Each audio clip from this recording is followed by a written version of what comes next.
හරි. එදා අපි නතර කරේ DNA වල. එහෙම නැත්නම් නෂ්ටික අම්ල වල ව්‍යුහ ගැන කතා කරලා නෂ්ටික අම්ල වල තැනුම එක කියන නියුක්ලියෝටයිඩ් ගැන කතා කරලා. අපි නියුක්ලියෝටයිඩ් එක ව්‍යුහයක් මැන්දා ෆොස්ෆේට් කාණ්ඩය, පෙන්ටෝසින් කාණ්ඩය සහ නයිට්‍රජනීය භස්ම කාණ්ඩය ඇතුළත් කරලා. හරි. අපි එදා මේ විදිහට තමයි ඉවර කරේ. හරි. දැන් අද ඕගොල්ලෝ මෙතනින් හැමෝම ගිය සතියේ ක්ලාස් එකට සම්බන්ධ වෙච්ච අයද? ගිය සතියේ සෙනසුරාදා තිබ්බ ක්ලාස් එකට. හරි. එහෙමනම් අද පටන් ගමු මෙතන ඉඳලා ලියා ගන්න අනුමාත්‍රකාවක් DNA. DNA. අනුමාත්‍රකාව කියන්නේ DNA.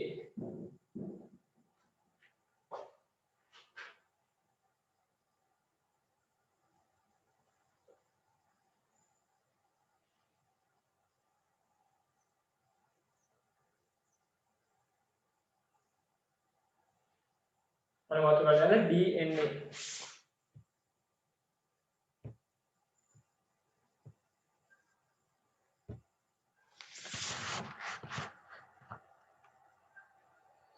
අනුමාත්‍රකාව කියන්නේ DNA. හරි. අපි කියවනේ නෂ්ටික අම්ල වල ප්‍රධාන වර්ග දෙකක් තියෙනවා. නැත්නම් ප්‍රධාන ස්වරූප දෙකක් තියෙනවා. ඒවා තමයි DNA සහ RNA. DNA වලට අපි සිංහලෙන් කියනවා, ඒ කියන්නේ DNA කියන එක දිගාරලා කියනවා ඩිऑක්සිරයිබෝ නියුක්ලික් ඇසිඩ්. සිංහලෙන් කියනවා ඩිऑක්සිරයිබෝ නියුක්ලික් අම්ල කියලා තමයි අපි හඳුන්වන්නේ. RNA වලට කියනවා රයිබෝ නියුක්ලික් ඇසිඩ්. එහෙම නැත්නම් රයිබෝ නියුක්ලික් අම්ල කියන එකෙන් හඳුන්වනවා. හරි. DNA ගැන කතා කරනකොට DNA වල තැනුම එක වෙන්නේ ඩිऑක්සිරයිබෝ නියුක්ලියෝටයිඩ්. ඒ වගේම තැනුම එකක කියලා කියන්නේ අපි අර ඉදා යන්නේ මේ විදිහට පෙන්ටෝසින් කාණ්ඩය තියෙනවා. ඊට පස්සේ නයිට්‍රජනීය භස්ම කාණ්ඩය එහෙම තියෙනවා. සහ ෆොස්ෆේට් කාණ්ඩය මේ විදිහට තියෙනවා. එතකොට මෙන්න මේක තමයි අපි තැනුම එකකේ. එහෙම නැත්නම් ඩිऑක්සිරයිබෝ නියුක්ලියෝටයිඩ් කියලා කියන්නේ. එතකොට මේකෙදි මෙන්න මේ කොටස කාබන් 5 සීනි අණුවක් විතර තියෙන්නේ. මේ කාබන් 5 සීනි අණුව විදිහට DNA වලදී සම්බන්ධ වෙන්නේ ඩිऑක්සිරයිබෝසීන්. ඩිऑක්සිරයිබෝසීන්. ඩිऑක්සිරයිබෝසීන් තමයි සම්බන්ධ වෙන්නේ. මේක ඩිऑක්සිරයිබෝසීන් එකටයි DNA වලදී සම්බන්ධ වෙන්නේ. RNA වලදී මේක රයිබෝසීන්. හරි.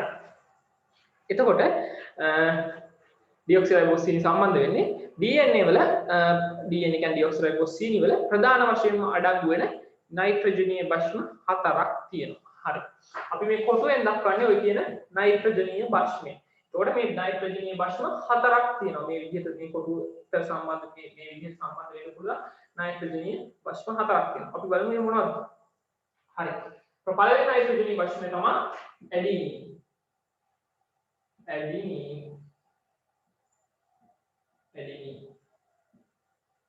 දෙක thymine. තුන cytosine.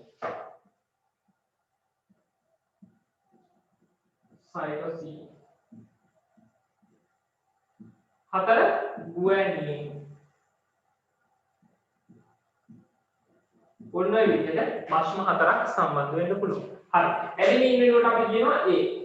thymine වලට කියනවා T. cytosine වලට C. guanine වලට G. ඔන්න ඔය විදිහට කෙටියෙන් ක්‍රමාංකනය කරන්නත් පුළුවන්. හරි. දැන් එතකොට ඔයගලන්ට දාලා අදහසක් තියෙනවා මේ නයිට්‍රජනීය භස්ම ගැන. මම කියන්නම් මේක කොයි විදිහට සම්බන්ධ වෙන්නේ කියලා. ඉස්සෙල්ලා අපි ලියා ගමු. DNA කියලා අනුමාත්‍රකාව දැම්මනේ. DNA කියලා අනුමාත්‍රකාව දාලා ලියා ගන්න. DNA වල තැනුම් ඒකකය ලියන්න කරුණක් විදිහට පහළට ලියන්න. DNA වල තැනුම් ඒකකය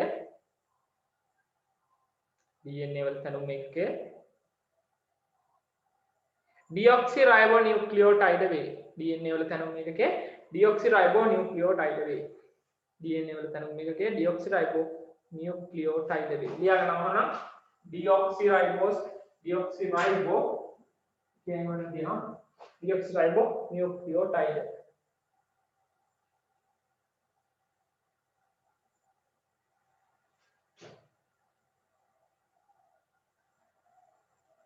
ඩිऑක්සිරයිබෝනියුක්ලියෝටයිඩ් වේ.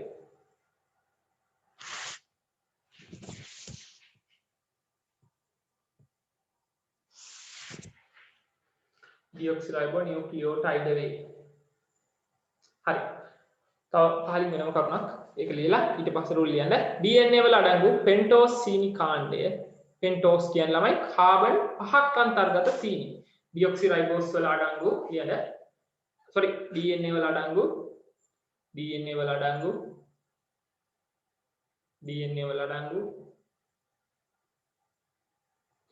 පෙන්ටෝස් සීනි කාණ්ඩය DNA වල අඩංගු පෙන්ටෝස් සීනි කාණ්ඩය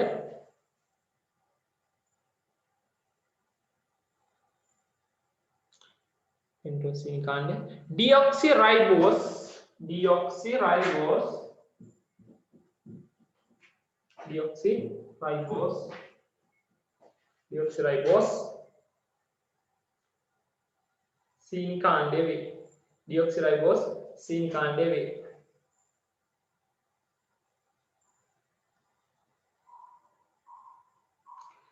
එතකොට DNA වල අඩංගු සීනි කාණ්ඩය තමයි ඩියොක්සිරයිබෝස් සීනි කාණ්ඩය. මේ සීනි කාණ්ඩයට අපි නමක් කියනවා මොකද්ද? ඩියොක්සිරයිබෝස් සීනි කාණ්ඩය කියලා. හරි. දෙවෙනි කාරණය ලියගන්න. තුන්වෙනි කාරණාව ලියන්න. DNA වල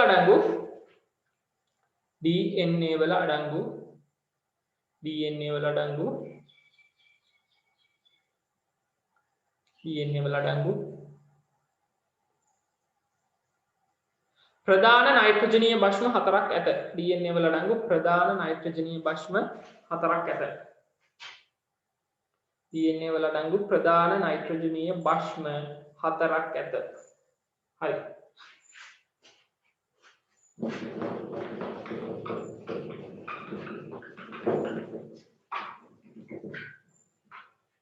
DNA වල ප්‍රධාන නයිට්‍රජනීය භෂ්ම හතරක් තියෙනවා. පිළිගන්න. පළවෙනි එක මොකද? ඇඩිනි. ලියන්න. බලාගන්න ඉස්සෙල්ලා ලියන්න විදිය. ඇඩිනි. දෙක ගුවනින්. කියලා ලියන්නේ. තුන සයිටෝසින්.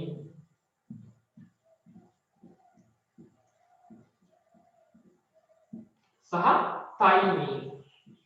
තයිමින් කියලා මේක හඳුන්වනවා තයිමින්. හරි. මෙන්න මේ හතර පහල ලියාගන්න. පොතේ පහල මේ හතර ලියාගන්න.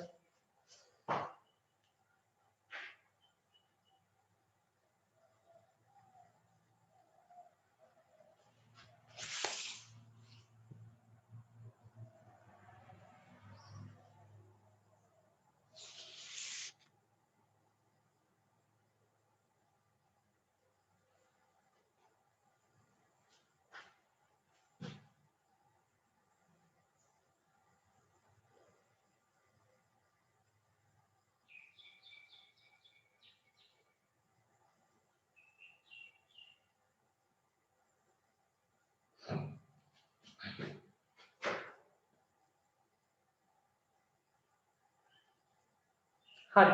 මේක ලියලා ඉවරලා ඇඩිනින් ඉස්සරහින් A, ගුවනින් ඉස්සරහින් G, සයිටෝසින් ඉස්සරහින් C, තයිමින් ඉස්සරහින් T. ඔන්න ඔය විදිහට දාගන්න. A G C T.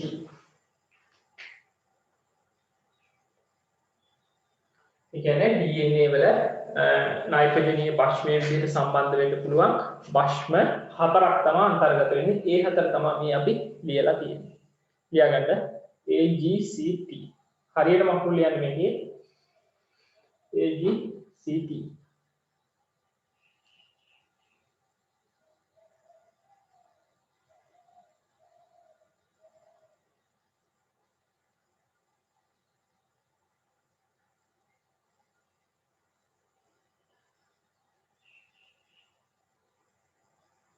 AGCT. හරි. මේක ලිව්වට පස්සේ ඔයගොල්ලන්ට DNA අනේ ව්‍යුහය ගැන පොඩ්ඩක් විස්තර කරන්න තියෙනවා. ඒක ගැන විස්තර කරන්න කියන්නේ ඒක තේරුම් ගන්න අමාරුයි. මේක ඔයගොල්ලන්ට කියන්න තියෙන්නේ DNA අනුව ද්විත්ව හෙලික්සිය ව්‍යුහයක් දරනවා කියන එක විතරයි. මම මේ ද්විත්ව හෙලික්සිය ව්‍යුහය කියන්නේ මොකක්ද කියන්නේ.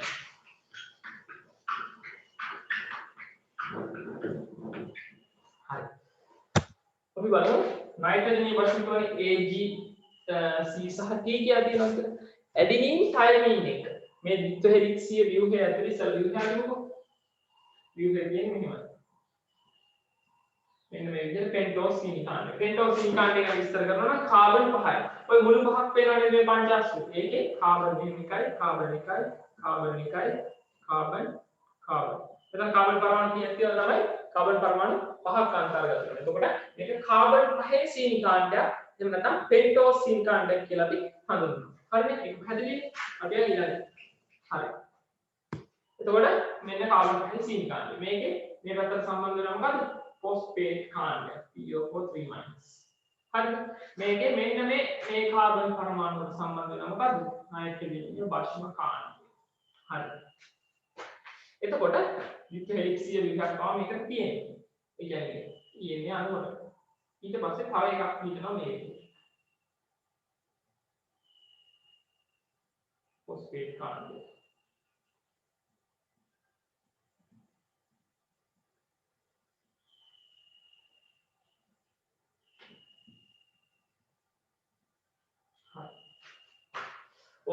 එක දාමයක් තමයි මේ තියෙන්නේ. එක දාමයක් තමයි මේ තියෙන්නේ. ඊට පස්සේ අනිත් පැත්තෙන් ගත්තාම අනිත් පැත්තෙන් මේ විදිහටම දීලා.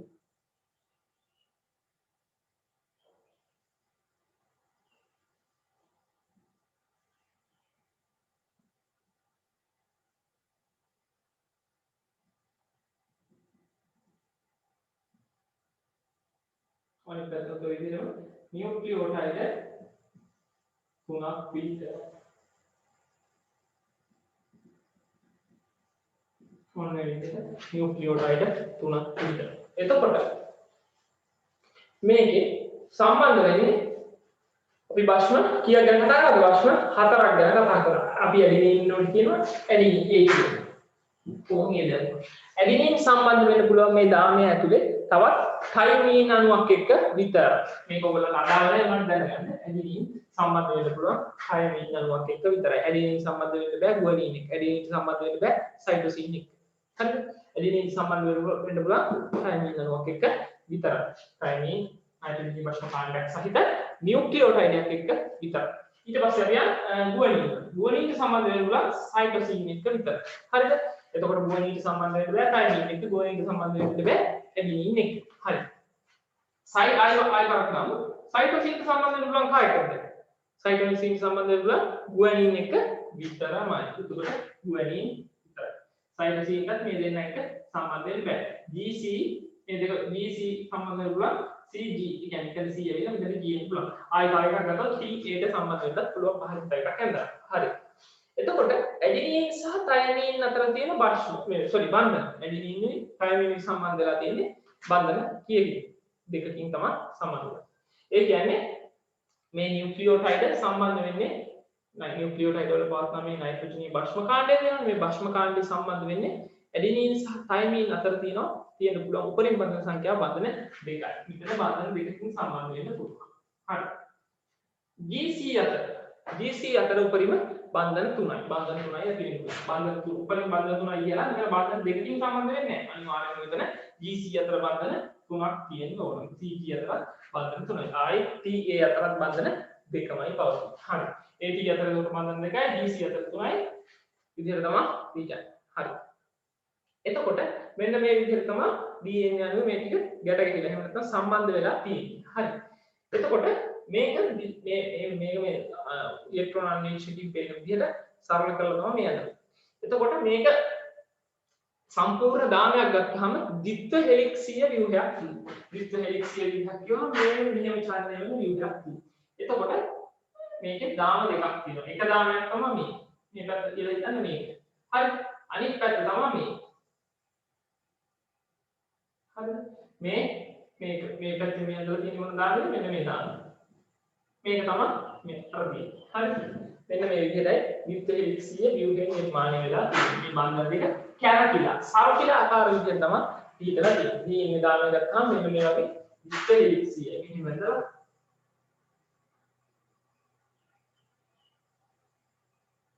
අන්නම තමයි පිටන්නේ. හරිද? හරි.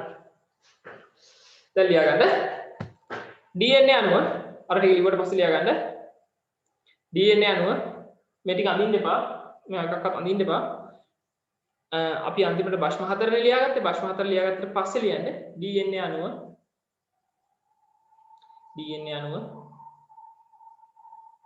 දක්ෂිනාවර්ත භ්‍රමණය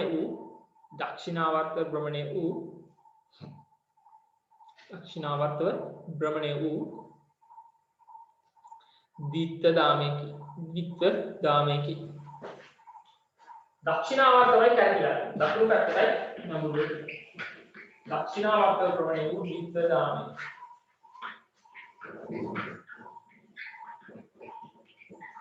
දක්ෂිනාවර්ත භ්‍රමණය වූ ද්විත්ව දාමයකි.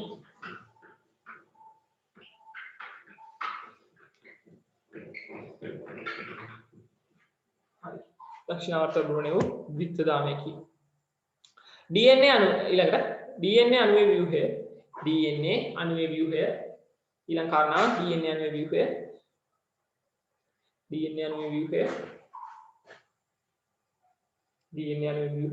සොයා ගන්නා ලද්දේ DNA අණුවේ ව්‍යුහය සොයා ගන්නා ලද්දේ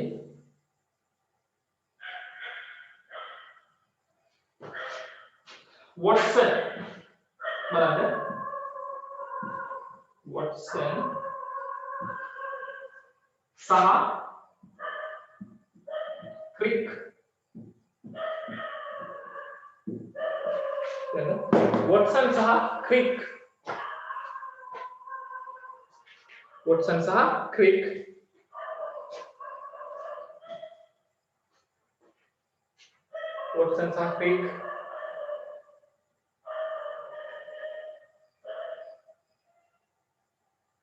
සහ ක්‍රික් නැමැති විද්‍යාඥයන් විසිනි වොට්සන් සහ ක්‍රික් තමයි DNA අණුවේ ව්‍යුහය සොයා ගන්න ලද්දේ. එතකොට DNA අණුවේ ව්‍යුහය හොයාගත්තේ කවුද කියලා අහුවොත් වොට්සන් සහ ක්‍රික්. මේවා මතක තියාගන්න ඕනේ. මේ දෙක හයිලයිට් කරගන්න වොට්සන් සහ ක්‍රික් කියන එක. වොට්සන් සහ ක්‍රික් විසිනි. හරි. එතකොට ඔයගොල්ලෝ DNA පිළිබඳව ඉගෙනගෙන අවසానයි මෙතනදී. දැන් අපි කතා කරන්නේ DNA අණුවේ ව්‍යුහය ගැන කතා කරලා ඉවරයි. දැන් අපි කියන්නේ DNA වල වැදගත්කම. අනුමාත්‍රකාවක් විදිහට දාන්න DNA වල වැදගත්කම. අනුමාත්‍රකාව DNA වල වැදගත්කම.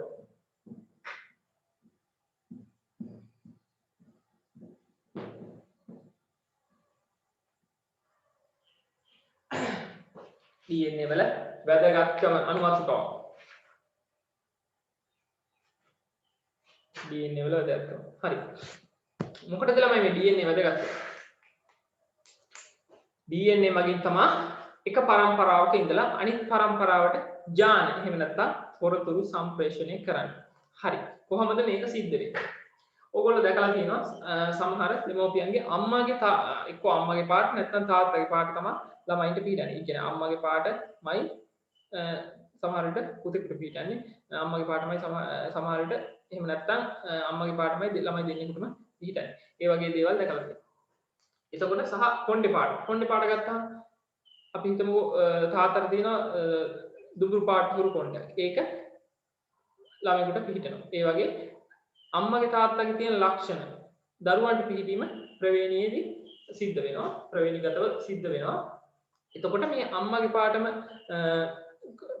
පාටම හිසකෙස් දරුවන්ට පිටින්නේ ප්‍රවේණිගත තොරතුරු සම්ප්‍රේෂණය වීමක් සිද්ධ වීම නිසා. ඒ කියන්නේ අම්මගේ තොරතුරු තම පාටයි කියන ප්‍රවේණික තොරතුරු ඊළඟ පරම්පරාවට සම්ප්‍රේෂණය වෙලා තියෙනවා. මේ විදිහට ගමන් කරන්නේ DNA වල උදව්වෙන්. හරි.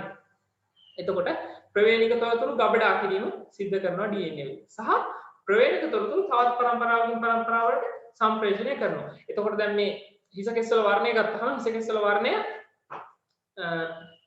ඔයගොල්ලෝ ඉස්සරහ ප්‍රජනන පාඩමේදී ඉගෙන ගන්නවා මේ යුක්තාණු සහ සංසේචන ක්‍රියාවලියේදී ප්‍රවේණික තොරතුරු කොහොමද හුවමාරු වෙන්නේ කියන එක.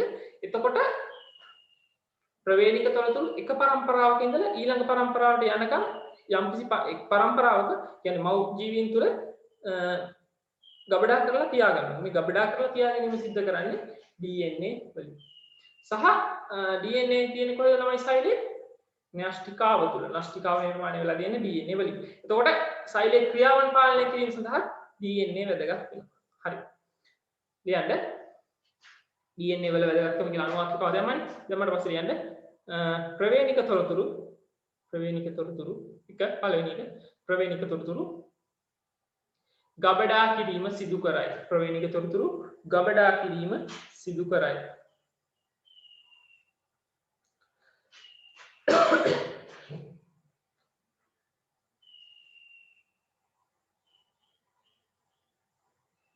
ප්‍රවේණික තොරතුරු ගබඩා කිරීම සිදු කරයි. දෙක ප්‍රවේණික තොරතුරු එක් පරම්පරාවකින් ප්‍රවේණික තොරතුරු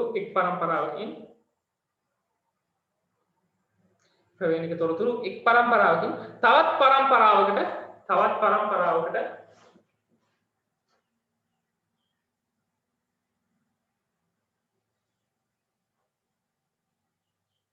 ප්‍රවේණික තොරතුරු එක් පරම්පරාවකින් තවත් පරම්පරාවකට රැගෙන යයි.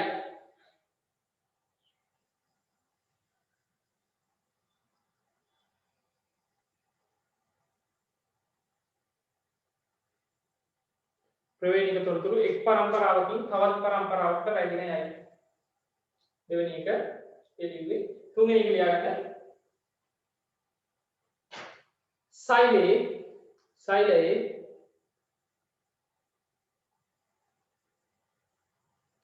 ජීව ක්‍රියාපාලනය සිදු කරයි.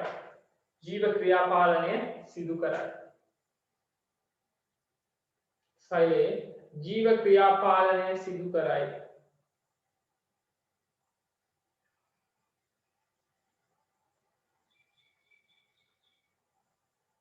සෛලයේ ජීව ක්‍රියාපාලනය සිදු කරයි. හරිද ළමයි? ලියාගෙන ඉවරද? සෛලයේ ජීව ක්‍රියාපාලනයක් සිදු කරන්නේ එතකොට ඔය කියන DNA වගේ. හරි.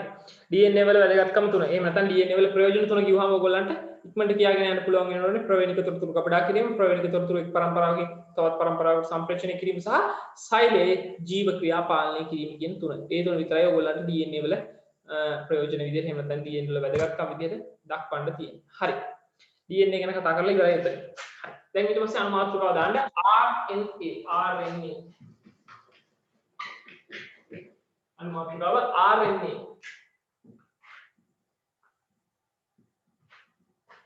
අනුමාත්‍රකාව RNA.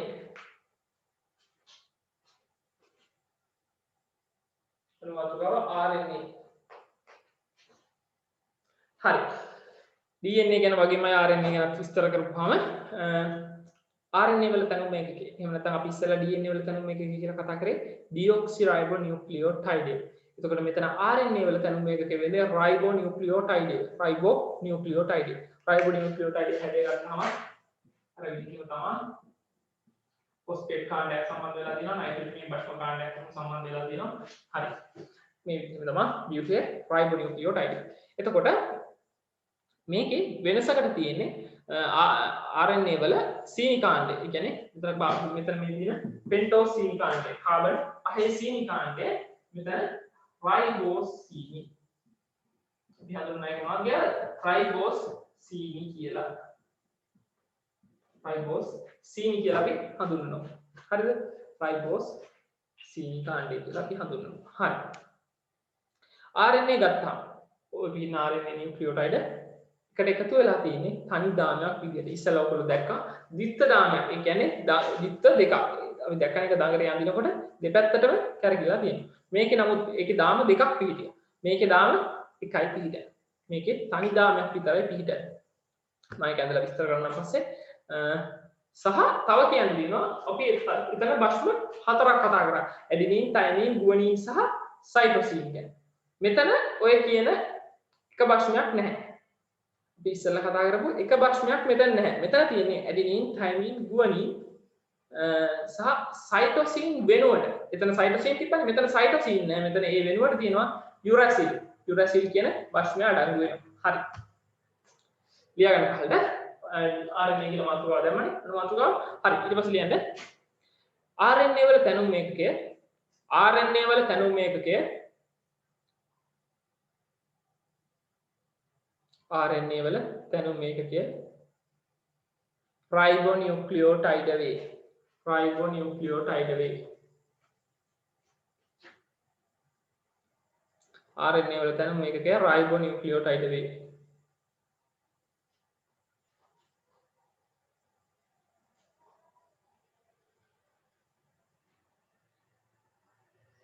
RNA වල තැනුම් ඒකකය ribonucleotide වේ. ribonucleotide. හරි ribonucleotide වේ. දෙවෙනි කාරණාව දෙවෙනි තරලක් විදිහට ලියන්න. RNA වල සීනි කාණ්ඩය RNA වල සීනි කාණ්ඩය RNA වල සීනි කාණ්ඩය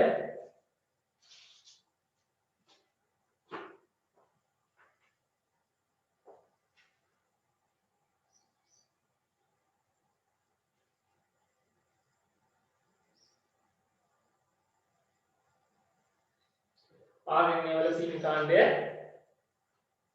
ribose සීනි කාණ්ඩය වේ. ribose මෙලියදී ribose සීනි කාණ්ඩය වේ. ribose සීනි කාණ්ඩය වේ.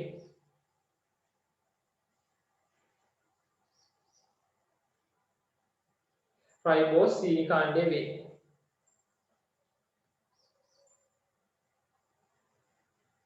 ribose සීනි කාණ්ඩය වේ. හරි ඊළඟ කාරණාව ඊළඟ තරලගුණ RNA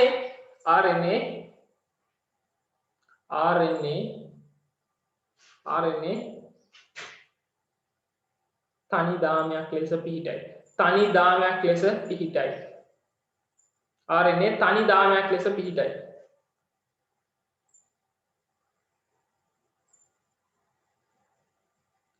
RNA තනි දාමයක් ලෙස පිහිටයි. හරි ඊට පස්සේ දැන් RNA වල අඩංගු RNA වල අඩංගු RNA වල අඩංගු RNA වල අඩංගු ප්‍රධාන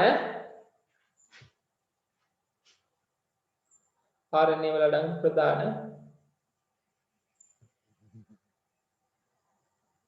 RNA වල අඩංගු ප්‍රධාන නයිට්‍රජනීය භස්ම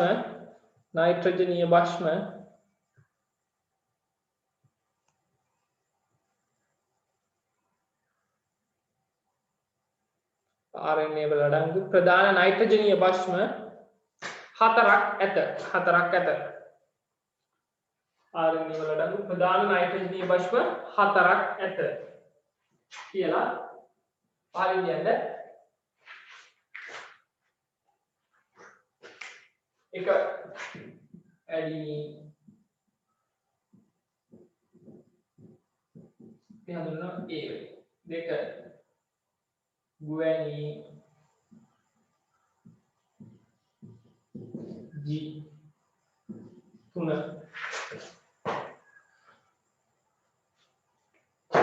තයමීන්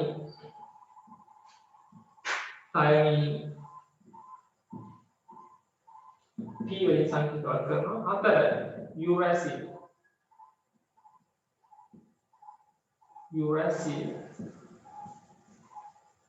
යුරැසිල් කියන වචනේ තමයි අන්තර්ගත වෙන්නේ. මේක U වලින් සංකේතවත් කරනවා. මෙරිලියන්ද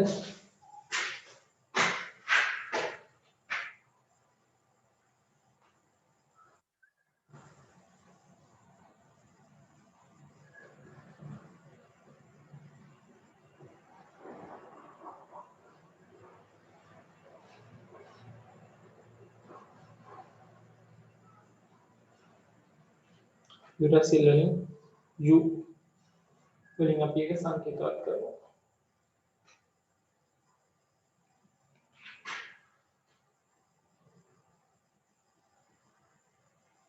හරි ලියාගෙන ඉවරද ළමයි? මෙතන යුරැසිල් පිහිටන්නේ ඉස්සෙල්ලා අපි කතා කරා DNA වල භස්ම හතරක් ගැන ඇඩිනින් ගුවැනින් තයමින් සහ සයිටෝසින් කියලා. සයිටෝසින් RNA වල නැහැ. RNA වල සයිටෝසින් නැහැ. සයිටෝසින් වෙනුවට තියෙන්නේ යුරැසිල්. එතකොට යුරැසිල් තියෙනවද DNA වල? නැහැ. DNA වල තියෙන්නේ සයිටෝසින්. එතකොට ඒක මතක තියාගන්න ඕනේ. මේ භාෂ්ම තුන ඒ කියන්නේ ඇඩෙනින් ගුවනින් සහ තයමින් කියන භාෂ්ම තුන DNA සහ RNA වලට පොදු භාෂ්ම. ඒ කියන්නේ දෙකේම තියෙන භාෂ්ම තමයි ගුවනින් ඇඩෙනින් සහ තයමින්. එතකොට RNA වල තියෙනවා යුරසිල්, DNA වල තියෙනවා සයිටෝසිල්. හරි. ඔන්න ඔකයි මතක තියාගන්න ඕනේ.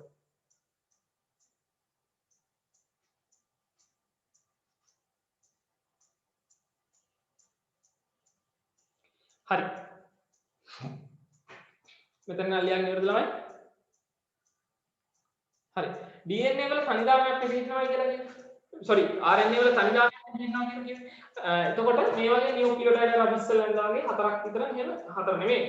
මිලියන බිලියන ගණන් කිහිප සම්බන්ධ වෙනවා. අපි දක්වන්න දෙනකොට මෙහෙම 15ට හතරක් විතර ඇඳලා ඒව ඔය කියන වචන ටික තියෙනවා. ඒ කියන්නේ මේ ඇඩෙනින්, ගුවනින්, තයිමින් සහ යුරසිල් කියනවා. සංවිධානයක් විදිහට තියෙන බන්ධන තියෙනවා. බන්ධන නැහැ. ඒ කියන්නේ භාෂ්ම අතර බන්ධන පිළිදන්නේ නැහැ. RNA වල. හරි. ඊට පස්සේ යන්න RNA ගැන කතා කරලා RNA වල විස්තර කතා කරලා ඉවරයි. දැන් RNA වල වැදගත්කම අණුවතු බව RNA වල වැදගත්කම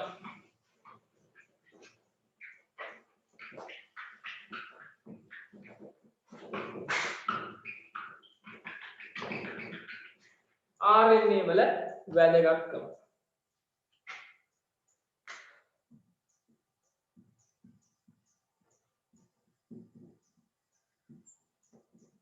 RNA වල වැදගත්කම. දැන් අපි යන්නේ RNA වල වැදගත්කම ගැන කතා කරමු. හරි. RNA අපිට වැදගත් වෙන්නේ ප්‍රෝටීන සංශ්ලේෂණය. ප්‍රෝටීන සංශ්ලේෂණය වෙන්නේ කොහෙද ළමයි? රයිබෝසෝම තුලදී. සෛල තුල තියෙනවා රයිබෝසෝම කියලා ඉන්ද්‍රිකාවක්. එතකොට මේ ඉන්ද්‍රිකාව තුල තමයි ප්‍රෝටීන සංශ්ලේෂණය වෙන්නේ. ප්‍රෝටීන සංශ්ලේෂණය තමයි RNA වැදගත් වෙන්නේ. හරි. RNA වල වැදගත්කම කියලා දාලා ඉවරලා ලියාගන්න. සරල ලකුණක්. එක යට ලියාගන්න. මේක එක වැදගත්කමයි තියෙන්නේ. RNA වල වැදගත්කම එක ප්‍රෝටීන සංශ්ලේෂණයට උපකාරී වේ. ප්‍රෝටීන සංශ්ලේෂණයට දායක වේ නැත්නම්. ප්‍රෝටීන සංශ්ලේෂණයට දායක වේ. ප්‍රෝටීන සංශ්ලේෂණයට දායක වේ. හරි. එතකොට RNA වල කෘත්‍ය මොකද්ද? ප්‍රෝටීන සංශ්ලේෂණයට දායක වෙන එක විතරමයි. හරි. DNA වලට කෘත්‍යයන් දෙකක් තිබ්බා. RNA වල කෘත්‍යයන් එකයි. හරි. ප්‍රෝටීන RNA වල කෘත්‍ය ප්‍රෝටීන සංශ්ලේෂණයට දායක වීම පමණයි. හරි. ඊට පස්සේ ක්ලියර් ඉවරයි. දැන් වගුවක් ගන්න.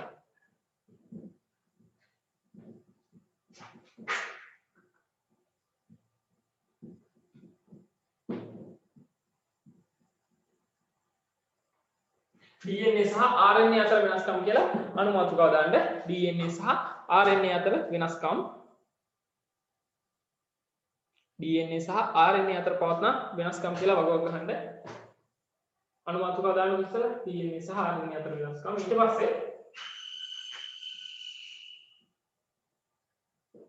ලොකුවට මේ වගුව ගහන්න පහළ නෙමෙයි පාල කරලා ගන්න. DNA සහ RNA අතර වෙනස්කම් කියලා මෙන්න මේ විදිහට කීරු දෙකකින් යුක්ත වගුවක් ගහගන්න.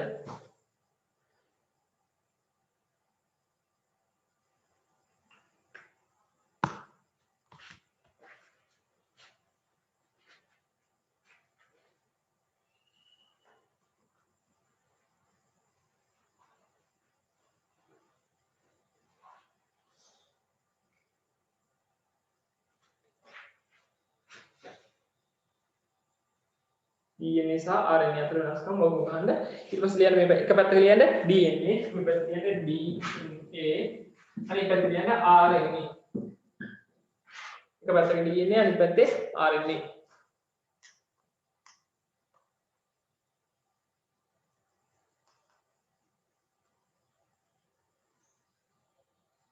එක පැත්තක DNA අනිත් පැත්තේ RNA. හරි. DNA පැත්තේ ලියන්න. DNA පැත්තේ පළවෙනි කාරණාව විදිහට ලියන්න එක දාලා ඔගොල්ලෝ පිටින් දාන්න. එක දාලා ලියන්න. DNA සම්බන්ධ වන්නේ ද්විත්වදාමයකිනි. එක DNA සම්බන්ධ වන්නේ ද්විත්වදාමයකිනි. ඒ කියන්නේ දාම දෙකකින් තමයි සම්බන්ධ වෙන්නේ. DNA සම්බන්ධ වන්නේ ද්විත්වදාමයකිනි. DNA සම්බන්ධ වන්නේ ද්විත්වදාමයකිනි.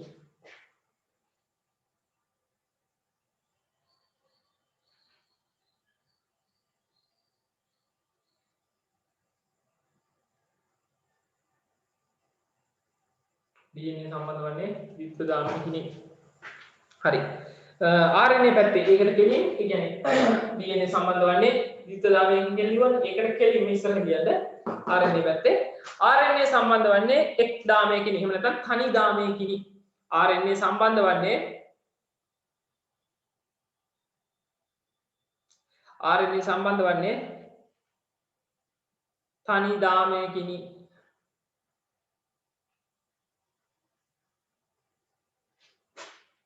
RNA සම්බන්ධ වන්නේ තනි දාමයකිනි.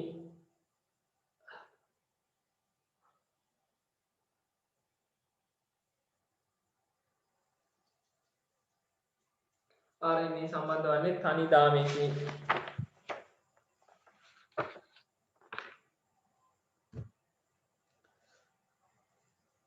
RNA සම්බන්ධ වන්නේ තනි දාමයකින්. හරි. ඒක ලියලා පස්සේ දෙක දාන්න පහලින් එහෙම. හරි.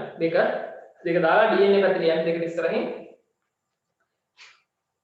DNA වල DNA පැත්තේ මේක ලියන්නේ DNA වල ගුවැනීන් සම්බන්ධ වන්නේ DNA වල ගුවැනීන් සම්බන්ධ වන්නේ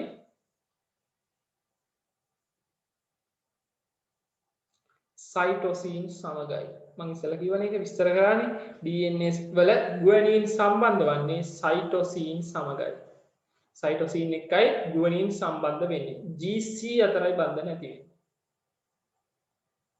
සයිටෝසින් සමගයි. DNA වල ගුවැනීන් සම්බන්ධ වන්නේ සයිටෝසින් සමගයි. හරි. RNA පැත්ත ලියන්න. මේකට RNA පැත්ත ලියන්න. RNA වල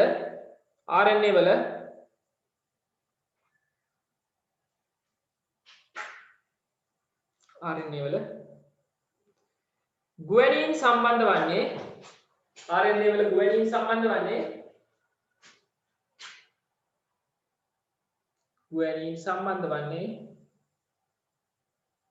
මොනවත් එක්කද ළමයි? ගුවැනීන් සම්බන්ධ වෙන්නේ මොනවත් එක්කද? RNA වල තියෙනවද සයිටෝසින් කියන ප්‍රශ්නේ නැහැ. සයිටෝසින් වෙනුවට RNA වල පිටන්නේ යුරැසිල්. එතකොට DNA වල ගුවැනීන් සම්බන්ධ වන්නේ යුරැසිල් සමගයි.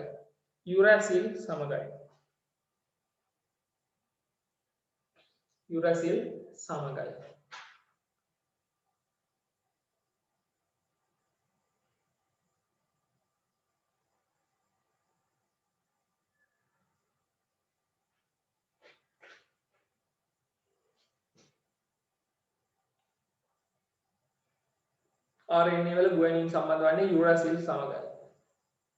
හරි. තුන්වෙනි කාරණා තුන කියලා දාන්න යන්න.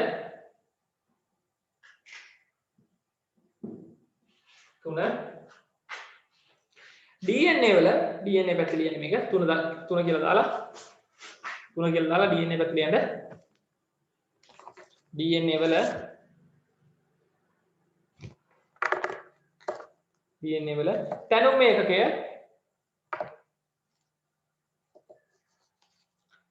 වල තැනුම් ඒකකය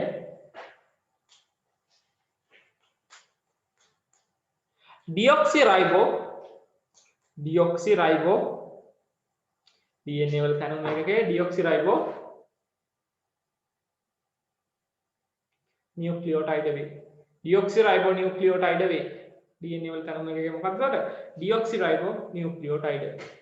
DNA වල තැනුම් ඒකකය ඩිऑක්සිරයිබෝ නියුක්ලියෝටයිඩ් වේ.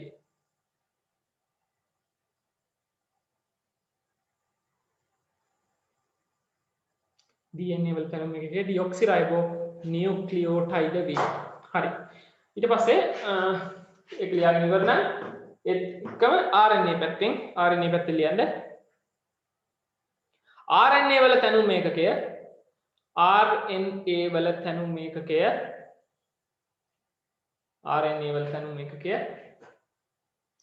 රයිබෝනියුක්ලියෝටයිඩ් වේ. RNA වල තැනුම් එකක මොකක්ද ළමයි? රයිබෝනියුක්ලියෝටයිඩ්. RNA වල රයිබෝනියුක්ලියෝටයිඩ්. RNA වල තැනුම් එකක රයිබෝනියුක්ලියෝටයිඩ් වේ. හරි. එතකොට DNA තැන්ලා තියෙන්නේ ඩිऑක්සිරයිබෝනියුක්ලියෝටයිඩ් වලින්. RNA හැදලා තියෙන්නේ රයිබෝනියුක්ලියෝටයිඩ් වලින්. හරි. ඒක පැහැදිලිනේ? හරි. අපි යන්නේ ඊළඟ කොටසට. දැන් ඔයගොල්ලෝ කාබෝහයිඩ්‍රේට්, ප්‍රෝටීන, ලිපිඩ සහ න්‍යෂ්ටික අම්ල කියන ඒවා ගැන ඉගෙනගෙන අවසానයි. ඒ කියන්නේ කතා කරලා ඉවරයි මේ කොටස් ටික. කාබෝහයිඩ්‍රේටයි, ලිපිඩයි, කාබෝහයිඩ්‍රේට්, ප්‍රෝටීන්, ලිපිඩ සහ න්‍යෂ්ටික අම්ල. ජෛව අණු ගැන කතා කරලා ඉවරයි. හරි. මේක දැන් ඉවරනේ පාඩම. ඒ කියන්නේ මේ කොටස ඉවරයි. දැන් අපිට තියෙනවා මේකේ පොඩි සාරාංශයක්. එහෙම නැත්නම් වගුවක් විදිහට කරන්න. ගැලීම් සටහනක් එහෙම නැත්නම්. හරි. දැන් මේක ඉවරයි. ඊට පස්සේ මේක මොකද ගැටලු තියනවද? තේරෙන්නේ නැත්නම් තියනවද? තේරෙන්නේ නැත්නම් තියනනම් ඔව් කියලා කියන්න මයික් එක ඔන් කරන්න එතකොට. තේරෙන්නේ නැත්නම් තියනනම් ඔව් කියලා මැසේජ් එකක් දාන්න.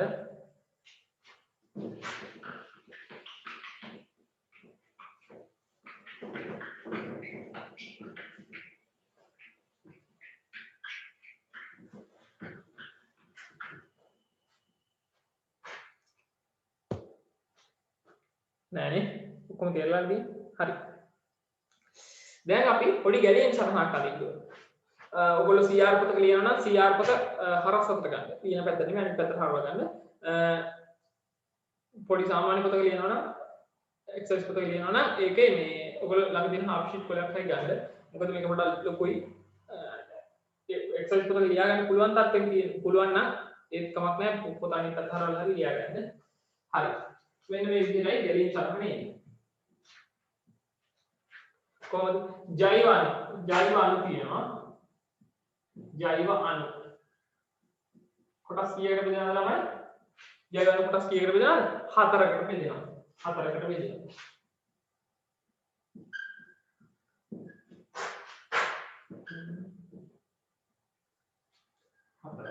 ජෛව අණු කොටස් 4යි. මාත් එකම කියමු බලන්න. එක කාබෝහයිඩ්‍රේට්.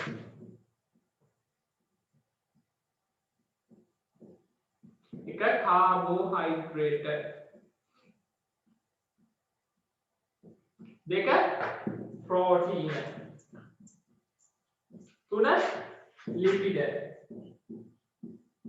හතර නියුක්ලියික් අම්ල. එහෙම නැත්නම් න්‍යෂ්ටික අම්ල.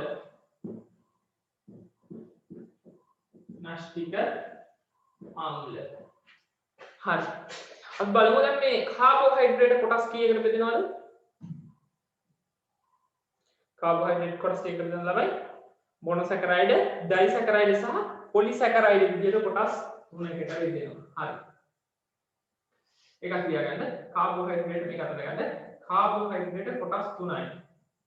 එක මොනවාද? මොනොසැකරයිඩ්.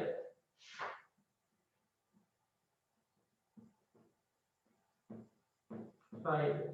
දෙක ඩයිසැකරයිඩ්.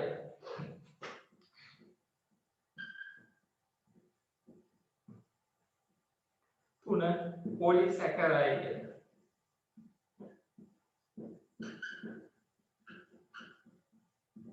තුන පොලිසැකරයිඩ්.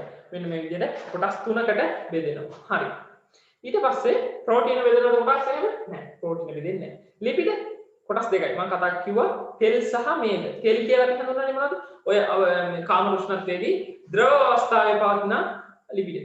එතකොට අයිති වෙන්නේ පොල් තෙල් වගේ දේවල් තමයි තෙල් කාණ්ඩයට අයිති වෙන්නේ. මේදේ කොහොමද කාම උෂ්ණත්වයේදී? කාම උෂ්ණත්වයේ ඝන අවස්ථාවේ තමයි මේදේ පවතින්නේ. එතකොට මේදේ විදිහට අපි සලකන්න පුළුවන් බටර් වගේ දේ. බටර් කාම උෂ්ණත්වයේදී ඝන අවස්ථාවේදී එතකොට ඝන අවස්ථාවේ පවතින විදිහට ගන්න පුළුවන්. හරි. ලිපිඩ කොටස් දෙකකට බෙදෙනවා. මොනවද? තෙල් හා මේද. තෙල් හා මේද. න්‍යෂ්ටික අම්ල කොටස් දෙකයි. කවුද මොනවද? DNA RNA. DNA සහ RNA. හරි. මේ විදිහට මේ වග තදගන්න.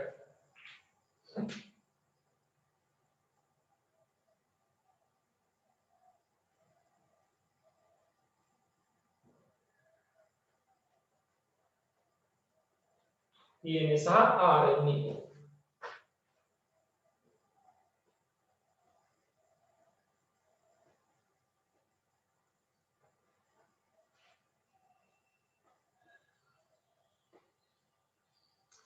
තමයි මේත් එක්කම පොඩි පණිවිඩ කීපයක් තියෙනවා කියන්නේ.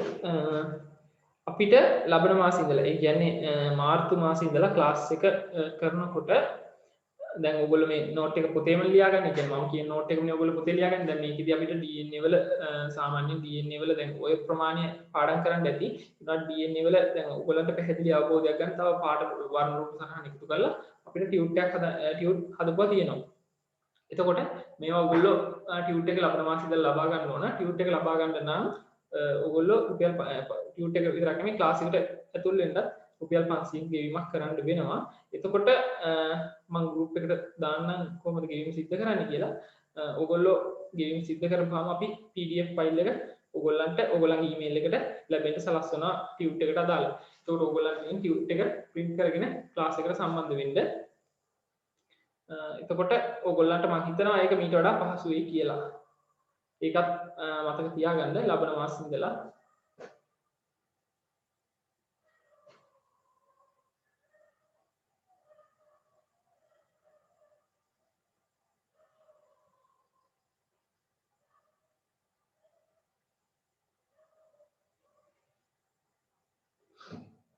හරි. අද මේ ළමයින්ට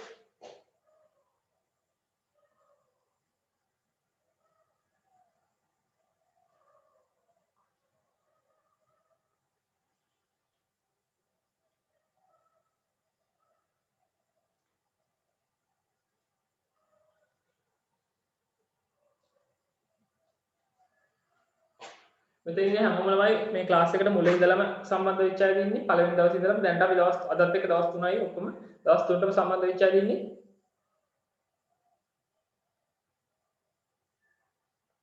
එක්කෙනා මෙසේජ් කරගෙන යන්න සම්බන්ධ වුණා නම් ඔව් කියලා. එහෙම නැත්නම් නෝට් එක පුළුවන් මේ WhatsApp group එකට දාන්න පළවෙනි දවස්වල ඒවා.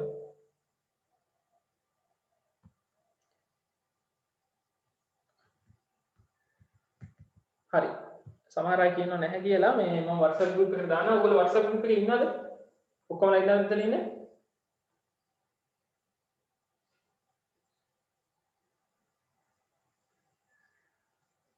හරි. නැති කෙනෙක් ඉන්නවා. මෙන්න මේ නම්බර එකට මම මේ නම්බර එකට WhatsApp message එකක් දාන්න මම group එකට add කරගන්නවා.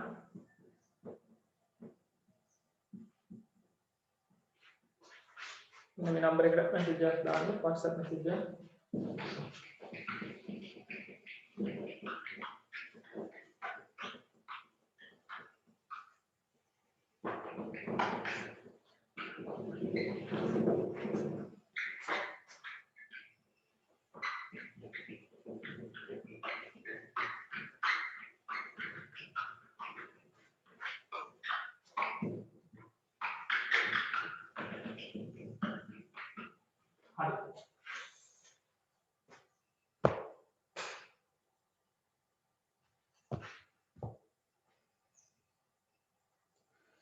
ඊට පස්සේ අපිට කතා කරන්න තියෙන්නේ කාබනික සංයෝග ගැන.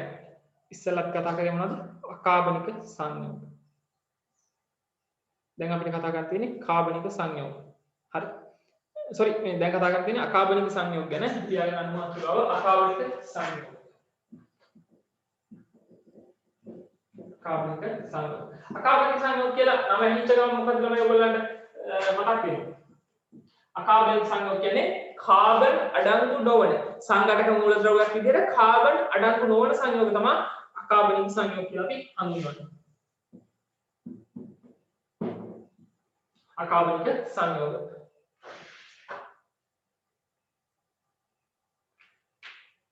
WhatsApp group එකට සම්බන්ධ නොවෙච්ච කට්ටිය මෙන්න මේ නම්බර් එකට මැසේජ් එකක් දාන්න. හරි. අකාබනික සංයෝග. අකාබනික සංයෝගයට අපිට ප්‍රධාන වශයෙන්ම ඉගෙන ගන්න තියෙන්නේ ජලය, වායු වර්ග සහ ලවණ. එහෙම නැත්නම් khනිජ ලවණ පිළිබඳව. හරි. එතකොට ජීවයේ රසායනික පදනමට හේතු වෙන ප්‍රධාන අකාබනික සංයෝග කාණ්ඩ තුනයි. ජලය, වායු වර්ග සහ khනිජ ලවණ. හරි. අකාබනික සංයෝග කියලා දාන්න අනුමාන වාග්ය ගන්න. ලියලා ලියන්න. ලියලා පහලින් කරුණක් විදිහට ලියන්න. පහලින් කරුණක් විදිහට ලියන්න.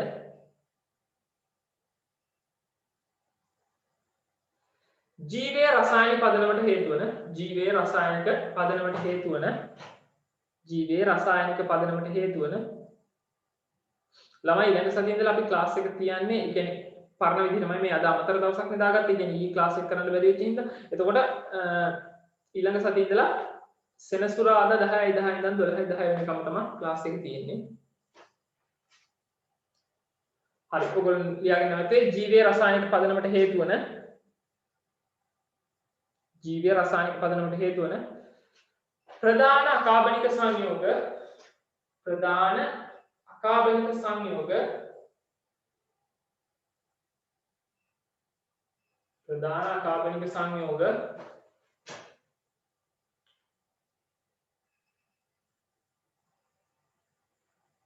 ප්‍රධාන අකාබනික සංයෝග කාණ්ඩ තුනක් පවතී. ප්‍රධාන අකාබනික සංයෝග කාණ්ඩ තුනක් පවතී.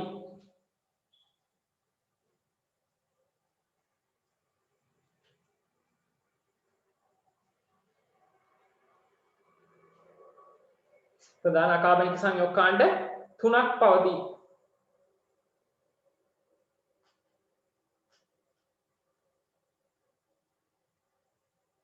මොනවද ළමයි අකාබනික සංයෝග කාණ්ඩ තුන? පහළ කැලේකට ලියාගෙන 1 2 3. 1 ජලය, 2 වායු වර්ග,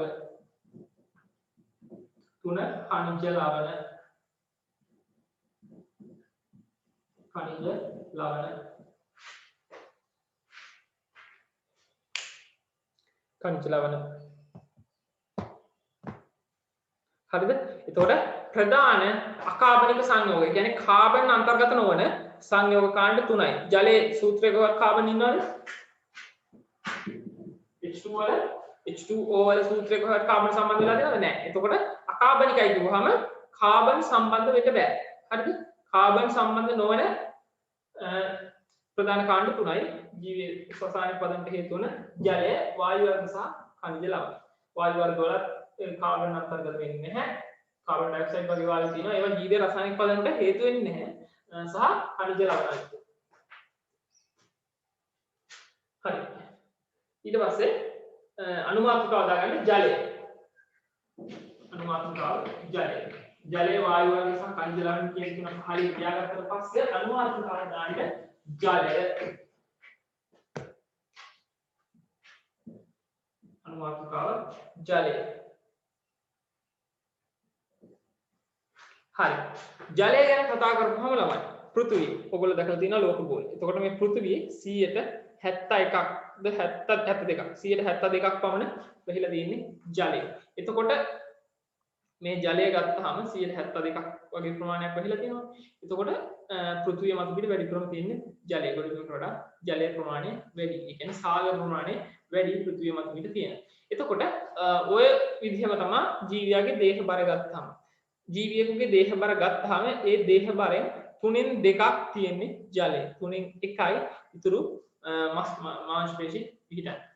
එතකොට ජීවි දේහ බරෙන් 3න් 2ක්ම පිහිටන්නේ ජලය. ජීවි දේහ බරෙන් 3න් 2ක්ම පිහිටන්නේ ජලය. හරි. ජලය කියලා අනුමාත්‍රිකව දාගන්න. දාලා ලියන්න පහළට ජීවීන්ගේ දේහ බරෙන් ජීවීන්ගේ දේහ බරින්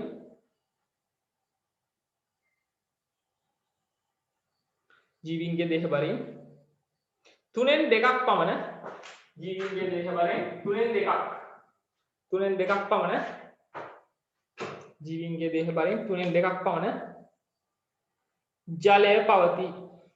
ජීවීන්ගේ දේහ බරින් 3න් 2ක් පමණ ජලය පවතී.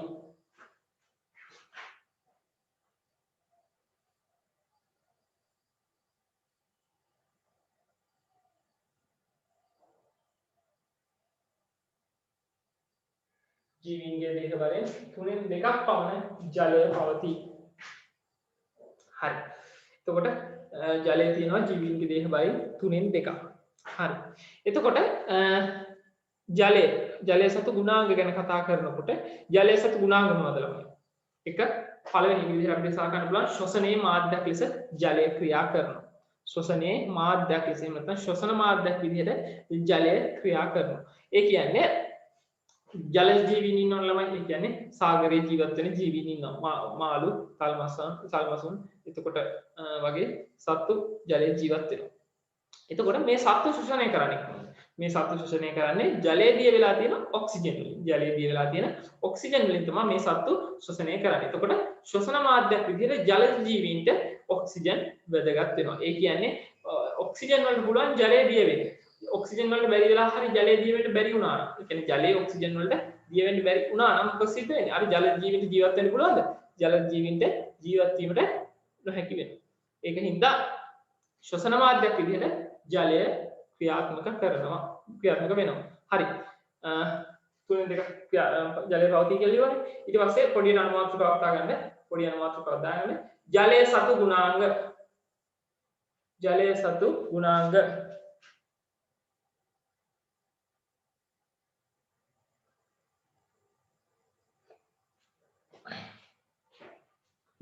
පොඩි අනුමාත්‍රකාවක් දාගන්න. ජලයේ සතු ගුණාංග. හරි. ජලයේ සතු ගුණාංග කියලා අනුමාත්‍රකාව දාලා ඉස්සෙල්ලා එක ලියන්න. එක කියලා ලියන්න. ශ්වසන මාධ්‍යයක් ලෙස. ශ්වසන මාධ්‍යයක් ලෙස. ජලය ක්‍රියා කරන මොකක් විදිහටද? ශ්වසන මාධ්‍යයක් ලෙස. ශ්වසන මාධ්‍යයක් ලෙස.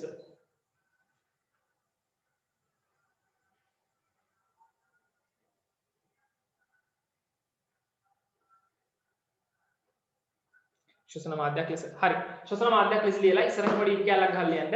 ඉටි කැලක් ගහලා ලියන්න. ජලජ ජීවීන්ට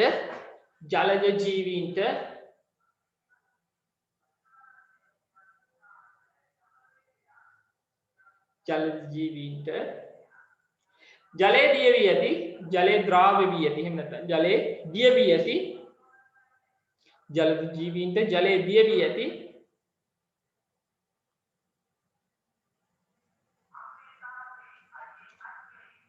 ජලයේ දිය වී ඇති ඔක්සිජන් ශ්වසනය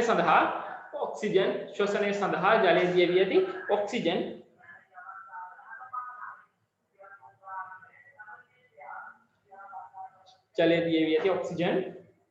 ශ්වසනය සඳහා යොදාගත හැක.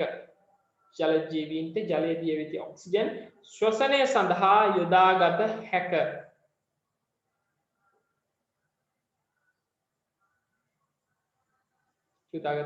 හරි.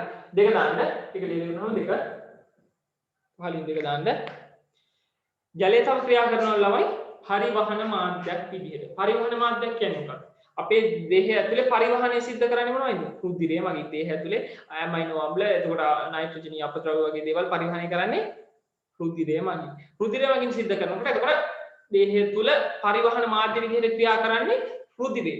එතකොට රුධිරය නිර්මාණය වෙලා තියෙන්නේ මොනවද? රුධිරේ වැඩි ප්‍රතිශතයක්.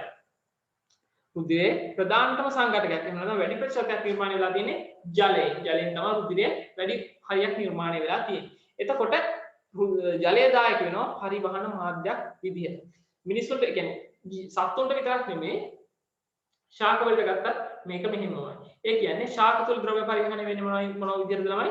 සුක්‍රෝස් ද්‍රාවණය විදිහට. ග්ලූකෝස් නිෂ්පාදනය කරපුවාම ඒක පිෂ්ඨය නිෂ්පාදනය කරපුවාම ඒක සුක්‍රෝස් ද්‍රාවණය විදිහට තමයි පරිවහනය වෙන්නේ ෆ්ලෝයම පටකයේ ඔස්සේ. එතකොට ෆ්ලෝයම පටකයේ සුක්‍රෝස් ද්‍රාවණය විදිහට මේක පරිවහනය වෙනකොට සුක්‍රෝස් ද්‍රාවණයේ ජලය අන්තර්ගතයි. ඒ කියන්නේ ජලය අන්තර්ගත ජලයත් අන්තර්ගතයි මේ කියන ද්‍රාවණේ. එතකොට ද්‍රාවණේ ශාකය තුල පරිවහනය සඳහා ජලය ඍජු ලෙසම දායක වෙලා තියෙනවා. හරි. ලියාගන්න පරිවහන මාධ්‍යයක් ලෙස දෙක පරිවහන මාධ්‍යයක් ලෙස පරිවහන මාධ්‍යයක් ලෙස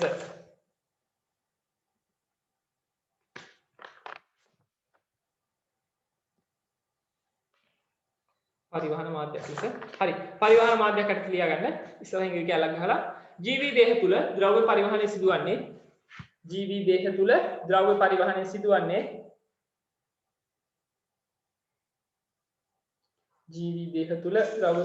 සිදුවන්නේ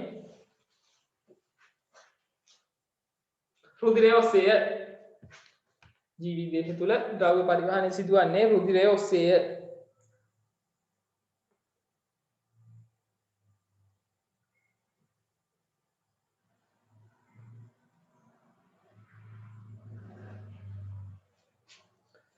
ජීවි දේහ තුළ ද්‍රව්‍ය පරිවහනය ප්‍රධාන වශයෙන් සිදුවන්නේ රුධිරය ඔස්සේය.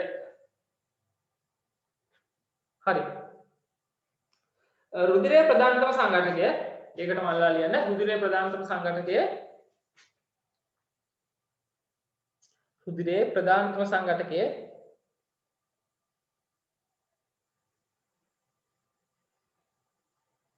රුධිරයේ ප්‍රධානතම සංඝටකය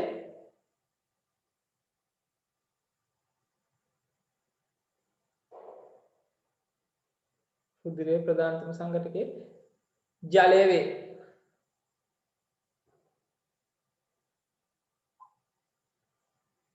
රුධිරයේ ප්‍රධානතම සංඝටකය ජලය වේ.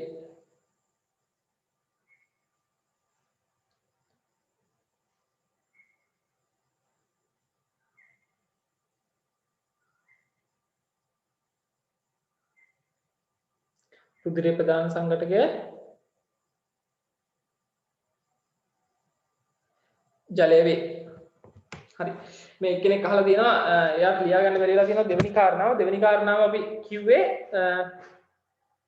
පරිවහන මාධ්‍යයක් ලෙස කියලා. පළවෙනි එක ශ්වසන මාධ්‍යයක් ලෙස.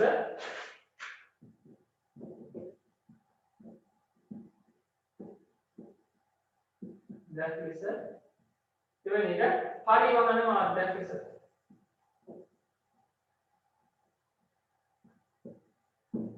පරිවහන මාධ්‍යයක් ලෙස. දෙවෙනි එක පරිවහන මාධ්‍යයක් ලෙස. හරි. පරිවහන මාධ්‍යයක් ලෙස එක අපි ලියාගෙන ගියා ජීවි දේහය තුළ පරිවහන සිදුවන්නේ රුධිරය ඔස්සේ රුධිර ප්‍රධාන සංඝටකේ ජලය වේ කියලා. හරි. ඊට පස්සේ ලියන්න පරිවහන මාධ්‍යයක් ලෙස කියලා අර දෙක ලියුවා. ලියුවට පස්සේ ආයි වෙන අංකයක් ඕනේ නැහැ. කරු ලකුණක් දාලා ලියන්න. කරු ලකුණක් දාලා ලියන්න. ශාකයක් තුල ශාක තුල එහෙම නැත්නම් ඔව් ශාක තුල ද්‍රව්‍ය පරිවහනය ශාක තුල ද්‍රව්‍ය පරිවහනය ශාක තුල ද්‍රව්‍ය පරිවහනය ප්‍රධාන වශයෙන්ම සිදුවන්නේ ශාක තුල ද්‍රව්‍ය පරිවහනය ප්‍රධාන වශයෙන්ම සිදුවන්නේ ජලය ඔස්සේය. ජලය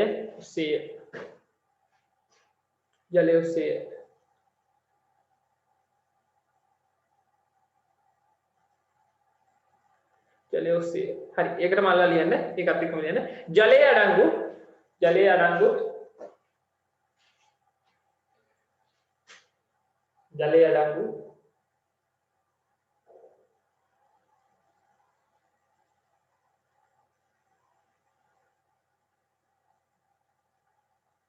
ජලයේ අඩංගු සංශක්ති සහ ආශක්ති බල. බලන්න. සංශක්ති ආශක්ති ජලය අඩංගු සංශක්ති සහ ආශක්ති. ජලය අඩංගු සංශක්ති ආශක්ති. ජලය අඩංගු සංශක්ති ආශක්ති බල හේතුවෙන් මම සංශක්ති ආශක්ති කියන්නේ මොකක්ද කියන එක පැහැදිලි කරන්න. ජලය අඩංගු සංශක්ති සහ ආශක්ති බල හේතුවෙන්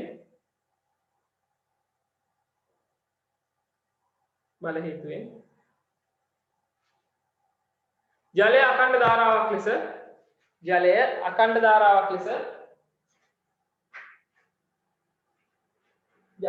ධාරාවක් ලෙස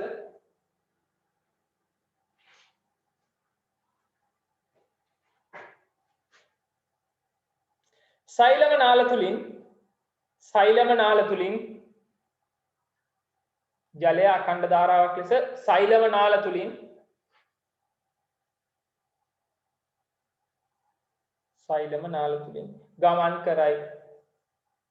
ගමන් කරයි. හරි. ලියාගෙන ඉවරනම් බලන්න සංශක්ති ආශක්ති බල කියන්නේ මොනවද කියලා. සංශක්ති ආශක්ති බල. සංශක්ති කියන්නේ ළමයි අපි අදින්කෝ ජලාලු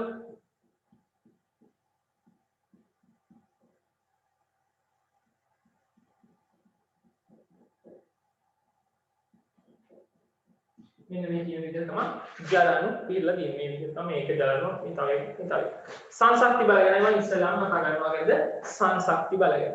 සංශක්ති බල කියන්නේ සමාන අණු අතර. ඒ කියන්නේ ජල අණුවක් නම් තවත් ජල අණුවක් එක්ක විතරයි සංශක්ති බලයක් ඇති වෙන්න පුළුවන්. කියන්නේ සමාන අණු දෙකක් අතර. දැන් මෙතන khනිජ ලවණ අණුවක් තිබ්බොත් khනිජ ලවණ අණු දෙකක් අතර විතරයි සංශක්ති බලය ඇති වෙන්නේ. එතකොට මෙතන ජලය ගත්තාම ජල අණු දෙකක් අතර. ජල අණු දෙකක් අතර තමයි සංශක්ති බලය ඇති වෙන්නේ. හරි. ජල අණු දෙකක් අතර මෙන්න මේ විදිහට සංශක්ති බල ඇති වෙනවා. ජල අණු දෙකක් අතර සංශක්ති බලය. එකම වර්ගයේ අණු දෙකක් අතර සංශක්ති බල ඇති වෙන්නේ සංශක්ති බල. එතකොට ජල අණු දෙකක් අතර ඇති වෙන සංශක්ති බලය හේතුවෙන් ජලය මොකද සිද්ධ වෙන්නේ? අඛණ්ඩව. ඒ කියන්නේ දැන් මේ ඉහළට ගමන් කරන අණුව පහළ තියෙන අණුව පහළට වැටෙන්න දෙන්නේ නැතුව ඉහළට ඇදගෙන යාමේ බලයක් ඇති වෙනවා. ඒ කියන්නේ මේකට මේක නිකන් සම්බන්ධ වෙලා ගැට ගැහිලා වගේ ඇදගෙන යාමේ බලයක් ඇති වෙනවා මේ සංශක්ති බලවල. හරි. ඊට පස්සේ අපි කතා කරමු ආසක්ති බල ගැන. ආසක්ති බල කියන්නේ විෂම જાතිය අණුව. ඒ කියන්නේ සෛලමයේ ඔස්සේ ජලය පරිවහනය කරන්නේ. ඒකට සෛලම පටකයේ විත්තියේ තියෙන අණු. සෛලම පටකයේ විත්තිය අණුව මෙන්න සෛලම පටකයේ විත්තිය තියෙනවා. මේ විත්තිය මේ ඉතින් තියෙන අණුව මේ අණුවත් එක්ක මේ කියන ජල අණුවත් එක්ක මේ අණුව මේ ජල අණුවත් එක්ක සම්බන්ධ වෙනවා. හරිද?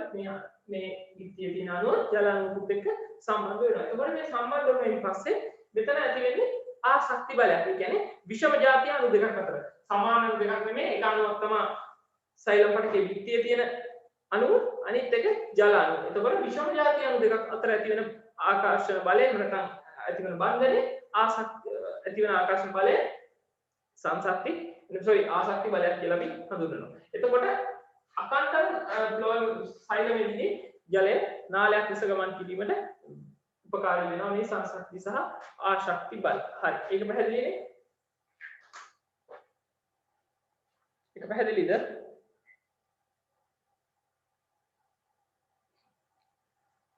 හරි. අපි යන් ඊළඟට ඊළඟට ජලය හතරවෙනි එක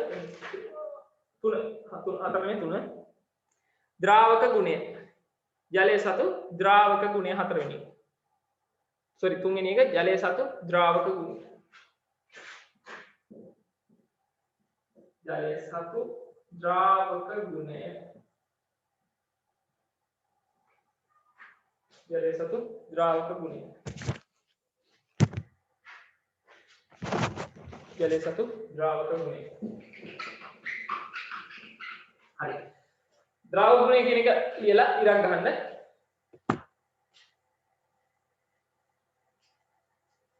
හරි. ජලය සතු ද්‍රාවක ගුණය කිව්වහම ළමයි ඕගොල්ලෝ දන්නවා ජලයේ බොහොමයක් ද්‍රව්‍ය දිය වෙනවා.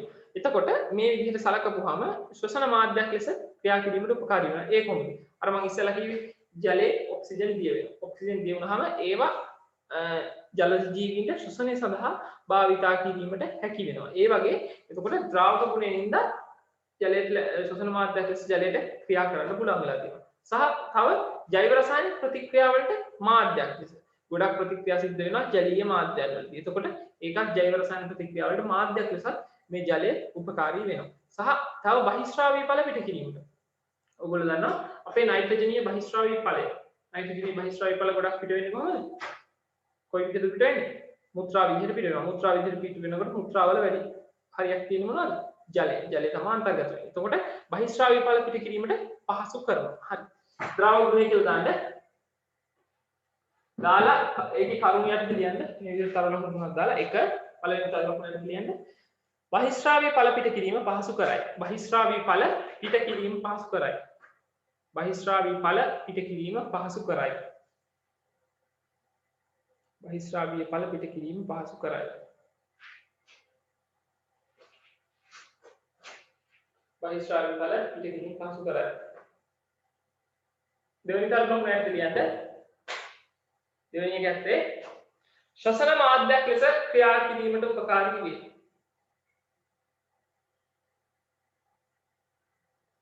ශ්වසන මාධ්‍යයක් ලෙස උපකාරී වේ.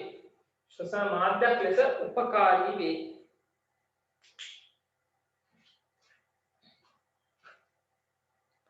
ශ්වසන මාධ්‍යයක් ලෙස උපකාරී වේ.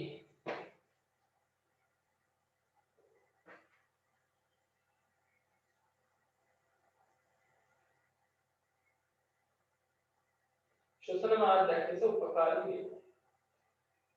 ශෝෂණ මාධ්‍යයක් විදිහට උපකාරී වෙනවා. තුන්වෙනි තර ලකුණට ජෛව රසායන ප්‍රතික්‍රියාවලට ජෛව රසායන ප්‍රතික්‍රියාවලට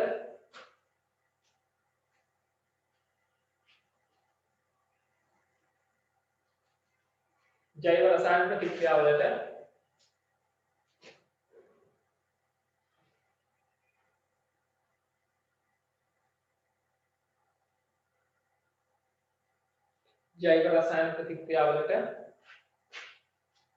මාධ්‍ය ලෙස ක්‍රියා කරයි. ජෛව රසායන ප්‍රතික්‍රියාවලට මාධ්‍ය ලෙස ක්‍රියා කරයි.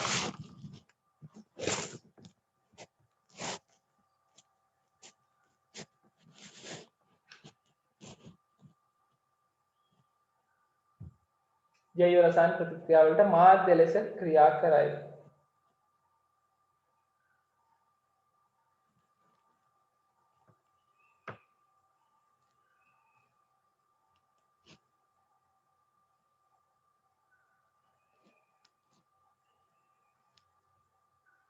ජෛව රසායන ප්‍රතික්‍රියාවලට මාධ්‍ය ලෙස ක්‍රියා කරයි.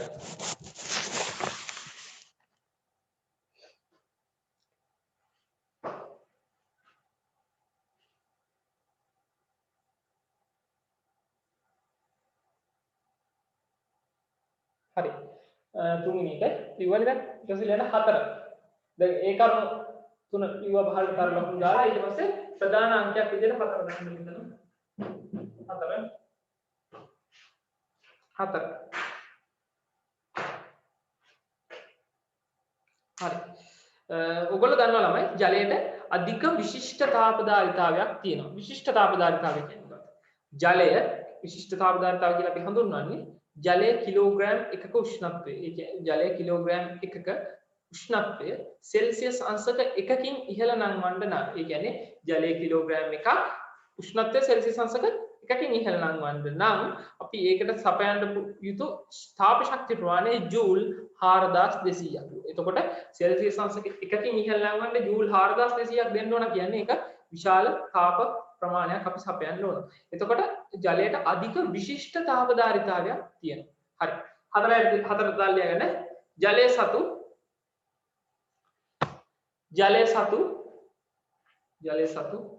අධික විශිෂ්ට තාපධාරිතාවය. අධික විශිෂ්ට තාපධාරිතාවය. ජලය සතු අධික විශිෂ්ට තාපධාරිතාවය. ජලය සතු අධික විශිෂ්ට තාපධාරිතාවය. හරි. පස්වෙනි එක හතරට පස්සේ පහදා ලියන්න. විශිෂ්ට තාපධාරිතාවය හතරවෙනි එක පස්වෙනි එක ජලය සතු පස්වෙනි එක ජලය සතු අධික වාෂ්පීකරණ ගුප්ත තාපය. ජලය සතු අධික වාෂ්පීකරණ ගුප්ත තාපය.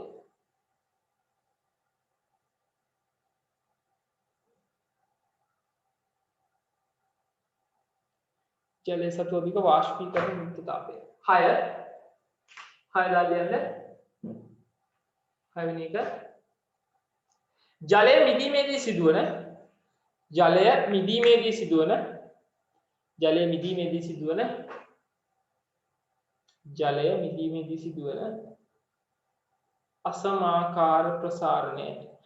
මිදීමේදී සිදුවන අසමාකාර ප්‍රසාරණය.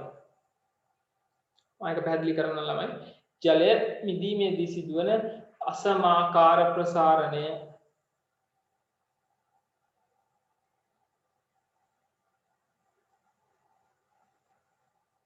ජලය මිදීමේදී සිදුවන අසමාකාර ප්‍රසාරණය. හරි. ජලය මිදීමේදී සිදුවන අසමාකාර ප්‍රසාරණය කියලා ළමයි අපි හඳුන්වන්නේ මොකක්ද? ඔයගොල්ලෝ දන්නවා උත්තර ද්‍රවයේ රටවල් වල. උත්තර ද්‍රවයේ ඔය ආර්ටික් ප්‍රදේශයේ තියෙන රටවල් වල සීත කාලෙට, ඒ කියන්නේ සීත ඍතුව කාලෙට ජලය අයිස් බවට පත් වෙනවා. ඒ කියන්නේ ජලාශ අයිස් බවට පත් වෙනවා. ජලාශය තනිකර අයිස් තට්ටුවක් විදිහට තමයි තියෙන්නේ. එතකොට අයිස් තට්ටුවක් විදිහට මෙහෙම ඝනීභවනය වෙනකොට ජලය අයිස් කැට වෙනකොට එහෙම නැත්නම් ජලය ඝන වෙනකොට ඒව ජීවත් වෙන මාළුන්ට මොකද වෙන්නේ? මාළුත් අයිස් ඇතුළට හිර වෙලා ඉන්නවද? නැහැනේ. මාළු අයිස් ඇතුළට හිර වෙලා ඉන්නේ නැහැ. මාළු යට ස්තරේ හොඳට පීනනවා. ඒ කියන්නේ වෙනද විදිහටම ජීවත් වෙනවා. එතකොට ඒකෙදි සිද්ධ වෙන්නේ මෙන්න මේ වගේ. ජලයේ මිදීමේදී සිදුවන අසමාකාර ප්‍රසාරණය කියලා හඳුන්වන්නේ. මෙහෙම හිතන්නකො මෙන්න මේක තමයි ජලාශය. හරිද? මේ ජලාශය ඕම වතුර පිරලා තියෙනවා. හරිද? වතුර පිරලාම තියෙනවා. එතකොට සීත කාලේ වෙන්නේ ඉස්සල්ලාම කොයි එකක් අයිස් ඇතුළේ තමයි දිය වෙන්නේ? කොයි අයිස් ඇතුළේ දිය වෙන්නේ? මේ හරියදී අයිස් දිය වෙනවා. හරිද? මේ හරියදී අයිස් දිය වෙනවා. අයිස් දිය වෙලා ඉවරලා අයිස් තත්ත්ව ගමන් කරනවා උඩට. උඩට ගමන් කරනවා. එතකොට මෙන්න මේක තමයි අයිස්. මේ තියෙන අයිස්. හරි. එතකොට මාළුන්ට මේ හරිය පීනන්න පුළුවන්ද? මාළුන්ට පීන ඉන්න පුළුවන්. ඊට පස්සේ ආයෙ තව ටිකක් උෂ්ණත්වයක් වෙනකොට තව කොටසක් ගන්න වෙනවා. එතකොට මෙන්න මේ විදිහට ආයෙ තව අයිස් තත්ත්වයක් වෙනවා. එතකොට ඉහළින් ඉඳලා තමයි ඝනීභවණයට ලක් වෙන්නේ. එතකොට මාළුන්ට කලින් වගේම ජීවත් වෙන්න පුළුවන්. නැත්තම් හැම මේ එකපාරටම අසමාකාර ප්‍රසාරණයක් නැතුව මේක ඝන වුණා නම් මොකද සිද්ධ වෙන්නේ? මාළුත් මේ අයිස් ඇතුළට වෙලා ඝන වෙන්න වෙනවා. හරි. ඒක වෙන්නේ ජලයේ සතු ජලයේ මිදීමේදී සිදුවන අසමාකාර ප්‍රසාරණය නිසා. හරි. ඒකත් පැහැදිලි වෙනවා.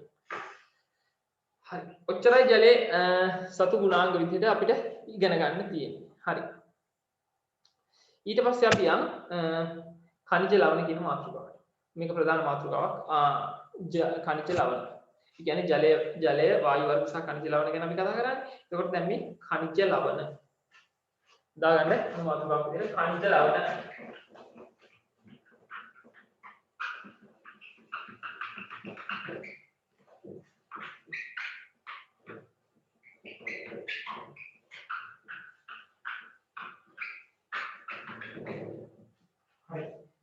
අනුමාතෘකාව ලියගන්න khනිජ ලවණ.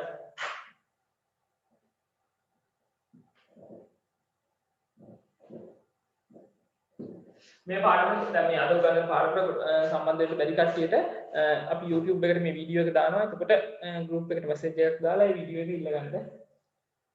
හරි. අනුමාතෘකාව දාගන්න khනිජ ලවණ. khනිජ ලවණ කියලා අනුමාතෘකාව දාලා ලියගෙන සරලවම දාන්න. සරලවම දාලා ලියන්න. ජීවය පවත්වා ගැනීමට ජීවය පවත්වා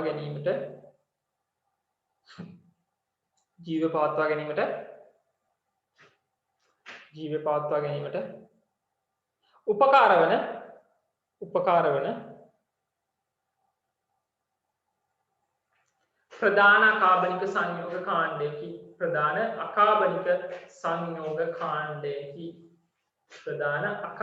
සංයෝග කාණ්ඩයකි. khනිජ ලවණ තවත් කරුණක්. khනිජ ලවණ ප්‍රධාන කොටස් දෙකකට වෙන් කරයි.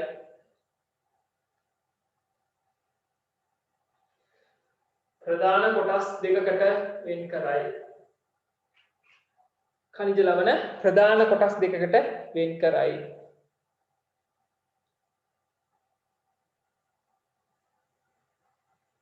khනිජ ලවණ ප්‍රධාන කොටස් දෙකකට වෙන් කරයි.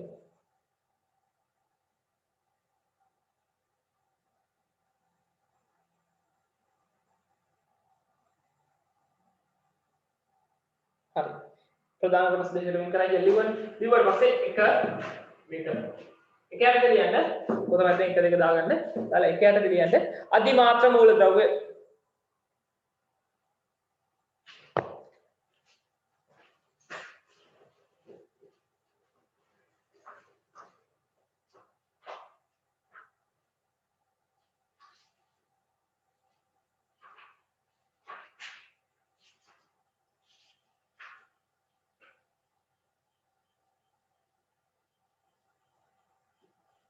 අධිමාත්‍ර මූලද්‍රව්‍ය දෙක අංශු මාත්‍ර මූලද්‍රව්‍ය අධිමාත්‍ර දෙක අංශු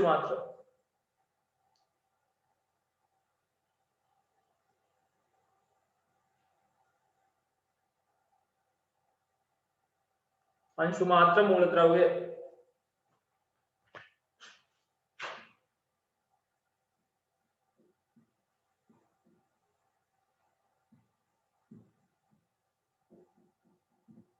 දෙක අංශු මාත්‍ර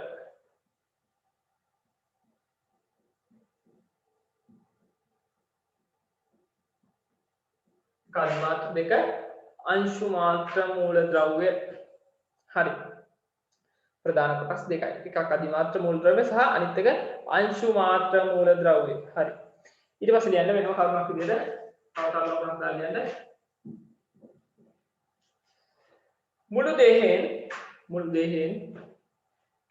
මුළු දේහෙන් 107ක් මුළු දේහෙන් 107ක් खनिज लवण अडंगु වේ खनिज लवण කොච්චරක් තියෙනවද මුළු දේෙන් 107ක් මුළු දේෙන් 107ක් खनिज लवण අඩංගු වේ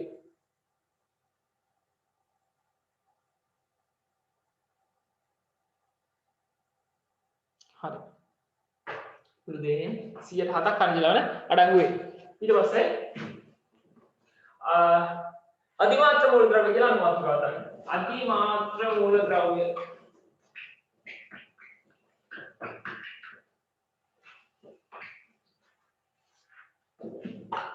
अधिमात्र मूलद्रव्य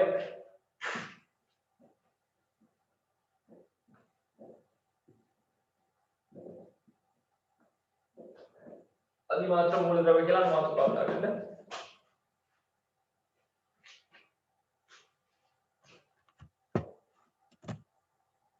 अधिमात्र मूलद्रव्य ගණයට වැටෙන්නේ තමයි කැල්සියම් සහ ප්‍රොස්පරස් තමයි ප්‍රධාන වශයෙන් කැල්සියම් සහ phosphorus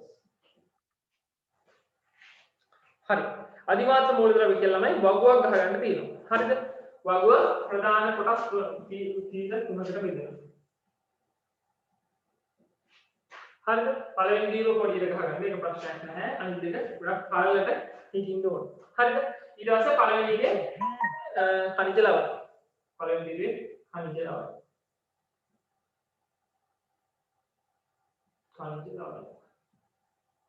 හරිද දෙවෙනි දීර්ඝයේ ප්‍රයෝජන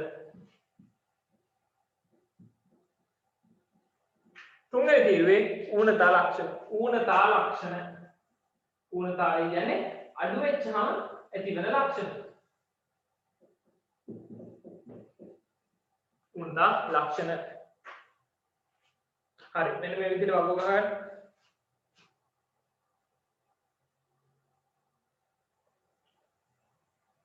පහළටම ගහ ගන්න ඔබ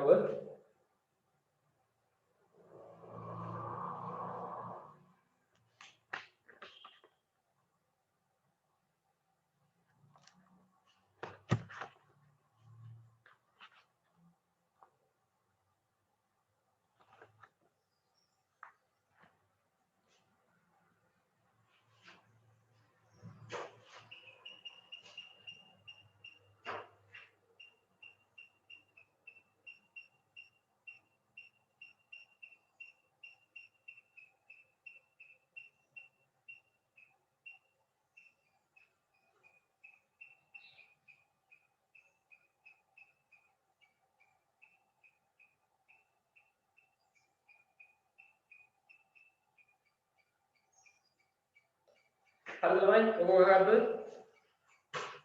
හරි khනිජ ලවණ පැත්තේ ඉස්සලාම යන්නේ කැල්සියම් ටික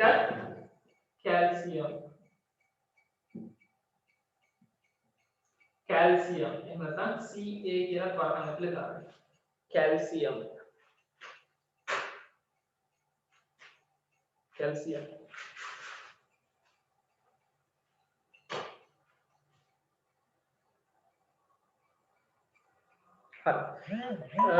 වල ප්‍රයෝජන ගත්තහම ළමයි දත් සහ අස්ථි කියන්නේ ඇට දත් සහ අස්ථි වර්ධනයට උපකාරී වෙන්නේ කැල්සියම් තමයි දත් සහ අස්ථි වර්ධනයට වර්ධන කියන්නේ අපි කුඩා කාලේ ඉන්නට වඩා අපි ලොකු වෙන්න දත් සමහර දත් වැටෙනවා වැටලා ඉවරලා අලුතෙන් එනවා සහ අස්ථි විශාල වෙන්න ඕන කුඩා කාලේ තියෙනවට වඩා විශාල වෙනවා දේහය විශාල වෙන්න වෙන්නේ ඒකට අස්ථි වර්ධනයට උපකාරී වෙනවා අනිත් එක තමයි රුධිරය කැටි ගැසීමට මොන වෙලාව අවස්ථාවකදී ළමයි ඕගොල්ලෝ දන්නවා තුවාලයක් වුණාම රුධිරය කැටි ගැසෙනවා ඒ කියන්නේ තුවාලයක් වුණාම රුධිරය යම්කිසි සුළු ප්‍රමාණයක් පිටතට නිකුත් වෙනවා නමුත් රුධිරය කැටි ගැසිලා රුධිරය පිටතට ගලා යෑම වළක්වනවා එතකොට රුධිරය කැටි ගැසීමටත් අවශ්‍ය වෙන්නේ කැල්සියම්. සහ තව විටමින් B අවශෝෂණය කරනවා. විටමින් B අපි ගන්න ආහාර වලින්. එතකොට ආහාර වලින් විටමින් B අවශෝෂණය කරන්න කැල්සියම් උපකාරී වෙනවා. හරිද? හරි. ඊට පස්සේ ඕනතා ලක්ෂණ ගත්තාම ඕනතා ලක්ෂණ කියන්නේ අපේ ඇඟට මේ කියන කැල්සියම් කියන ඛනිජ ලවණය අඩු වුණාම, කියන්නේ මදි වෙච්චහම ඇති වෙන ලක්ෂණ මොනවද කියන එකයි මේ ඕනතා ලක්ෂණ කියලා අපි කියන්නේ. හරි. මේකෙදි රිකට්සියාව කියලා රෝග තත්ත්වයක් ඇති වෙනවා. රිකට්සියාව කියලා රෝග තත්ත්වයක්. එතකොට මේ රෝග තත්ත්වය ඇති වෙච්චහම මේ රෝගෙදි දත්තුයි අස්ථි දත් බුරුල් වෙනවා. කියන්නේ දත් දිරන්න තියෙන සම්භාවිතාවය වැඩි වෙනවා. සහ අස්ථි දුර්වල වෙනවා. ඇටකටු සවිශක්තිමත් භාවය අඩු වෙනවා. ඔය වගේ දේවල් සිද්ධ වෙනවා. දත් සහ අස්ථි දුර්වල වෙනවා සහ රිකට්සියාව ඇති වෙනවා. රිකට්සියාව කියන රෝගී තත්ත්වෙදී දත් සහ අස්ථි දුර්වල වෙනවා. හරි. ලියාගන්න. කැල්සියම් කියලා දිවුවනේ. කැල්සියම් කියලා ලියුවා. ඊට පස්සේ ප්‍රයෝජනයක් කියන්නේ දත් සහ අස්ථි වර්ධනයට කැල්සියම් කියලා ඉස්සරහින් යන්නේ. දත් සහ අස්ථි වර්ධනයට තරු ලකුණු යටිනවා කියනවා නම් වඩාත් හොඳයි. දත් සහ අස්ථි වර්ධනයට පළවෙනි එක දත් සහ අස්ථි වර්ධනයට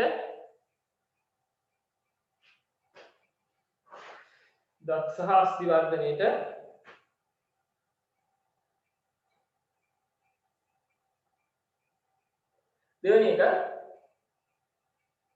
රුධිරය කැටි ගැසීමට ප්‍රයෝජනයක් දෙන්නේ කියන්නේ රුධිරය කැටි ගැසීමට. තුන්වෙනි එක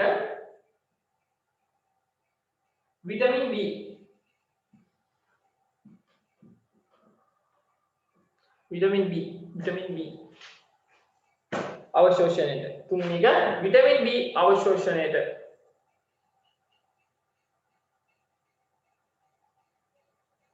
විටමින් B අවශෝෂණයට. හරි. Vitamin B අවශෝෂණයට. ඌනතා ලක්ෂණ පැත්තට යන්න. ඌනතා ලක්ෂණයේ ප්‍රධාන රෝගී තත්ත්වයක් තියෙනවා රිකට්සියාව. පොඩි වල ලියගෙන ළමයි. මේක රිකට්ස් කියලා හඳුන්වනවා. රිකට්සියාව කියන රෝගී තත්ත්වය ලියගෙන රිකට්සියාව ඉරිගාලා ගහලා යන්න රිකට්සියාව කියන එක ඉස්සරහින් ඉරිගාලා ගහලා යන්න. දත් සහ අස්ථි දුර්වල වේ.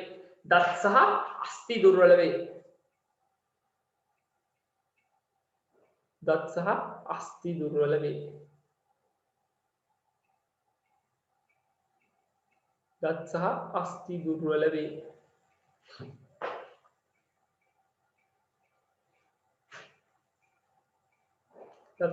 දුර්වල වේ.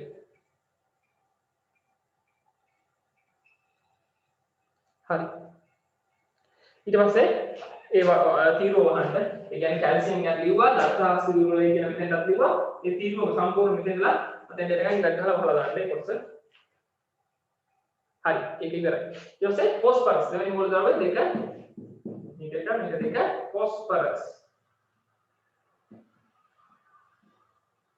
ફોස්ෆරස් කියලා ඊළඟ ફોස්ෆරස්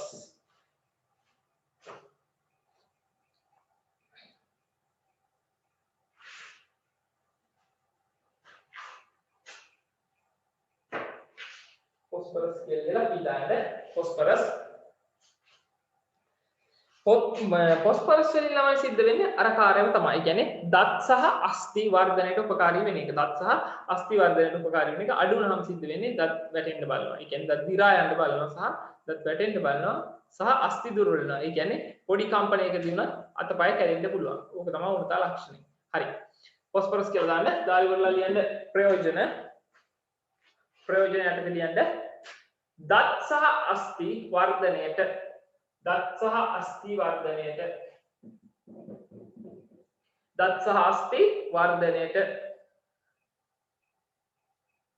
ඌනතා ලක්ෂණ දත් සහ අස්ථි දුර්වල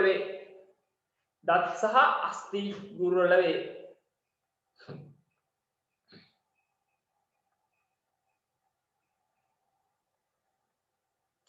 දත් සහ අස්ථි දුර්වල වේ. දත් සහ අස්ථි දුර්වල වේ. හරි. ඊට පස්සේ මගුව වහලා දාන්න. යටින් මගුව වහලා දාන්න. හරි. එතකොට අධිමාත්‍ර මූල ද්‍රව්‍ය ගැන කැල්සියම් සහ ෆොස්ෆරස් ගැන කතා කරලා ඉවරයි. ඊට පස්සේ යන මාතෘකාවක් මේ ලියව වගේම अंशु मात्र मूल द्रव्य अनुमातृकाව अंशु मात्र मूल द्रव्य ලියා ගන්නවයි अंशु मात्र मूल द्रव्य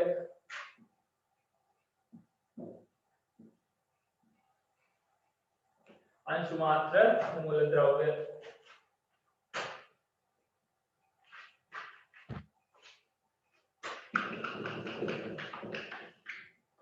अंशु मात्र मूल द्रव्य තමයි අනුමාතෘකාව. එහෙම ලියලා ආයි අර වගේම වගුවක් ගහගන්න. අර වගේම වගුවක් කියන්නේ කන්ද ලවණ බලන කිව්වේ දෙක ප්‍රයෝජන තුන උණතා ලක්ෂණ මේ විදිහට වගුව ගහගන්න ආයි. මේකේ නම් අරකට අපිට ලියන්න තියෙනවා මූල කන්ද ලවණ හතරක් විතර තියෙනවා කියන පහළට ගහගත්තර කමක් නැහැ.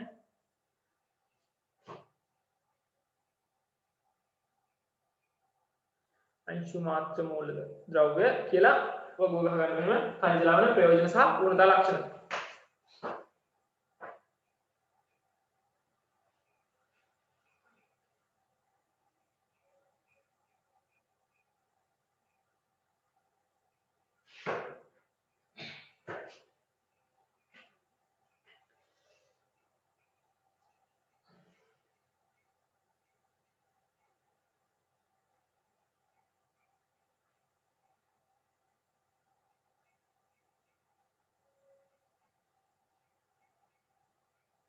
හරි. ඊට පස්සේ ලියන්න अंशु मात्र मूल द्रव्य सॉरी खनिज लवණ යටතේ පළවෙනි එක පොටෑසියම්. පළවෙනි එක පොටෑසියම්. එක පොටෑසියම්. ලියන්න ළමයි පොටෑසියම්.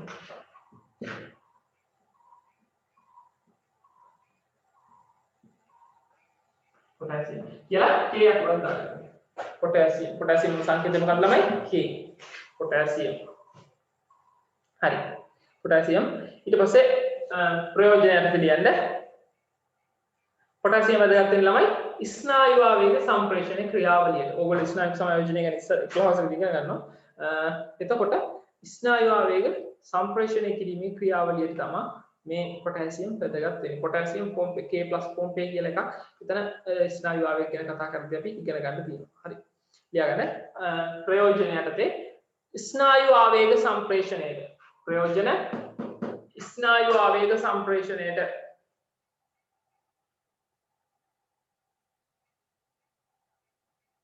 ස්නායු ආවේග සම්ප්‍රේෂණයට. හරි. එතකොට ඌනතා ලක්ෂණය. ඒ කියන්නේ පොටෑසියම් අඩු වුණහම මොකද සිද්ධ වෙන්නේ කියන එක. ස්නායු ආවේග හරියට සම්ප්‍රේෂණය වෙන්නේ නැහැ කියන්නේ මානසික ව්‍යාකූලතාවය. ඒ කියන්නේ මනස ඒකාකාරීව තියාගන්න බැරි වෙනවා. එතකොට උදාසීන ගතිය ඇති වෙනවා. ඒ වගේ දේවල් සිද්ධ වෙනවා. මානසික ව්‍යාකූලතාවයකටපත් වෙනවා. ඒ කියන්නේ ඔක්කොම දේවල් පැටලිලා වගේ. අර සමහර වෙලාවට ඔයගොල්ලන්ට පාඩම් කරන්න ගියාමත් එහෙම දේවල් සිද්ධ වෙන්නේ. මානසික ව්‍යාකූලතාවයටපත් වෙනවා. සහ තවත් පේශි දුර්වල වෙනවා. පේශි දුර්වල වෙනවා කියන්නේ අතප්පයක් උස්සද්දි කැක්කුම් කරනවා හැමතැනින්ම. එතකොට ඒ වගේ පේශි දුර්වල වීම සිද්ධ වෙනවා. ඇවිදලා යන්න බෑ සමහර වෙලාවට කකුල් දෙක රිදෙනවා. ඒ වගේ දේවල් සිද්ධ වෙන්නේ මේ කියන පොටෑසියම් මූලද්‍රව්‍ය අඩු වෙච්චහම. හරි. ඌනතා ලක්ෂණයට ලියන්න පළවෙනි එක. ඌනතා ලක්ෂණයට පළවෙනි එක. ඌනතා ලක්ෂණයට එක මානසික ව්‍යාකූලතාවය. මානසික ව්‍යාකූලතාවය मानसिक व्याकुलतावे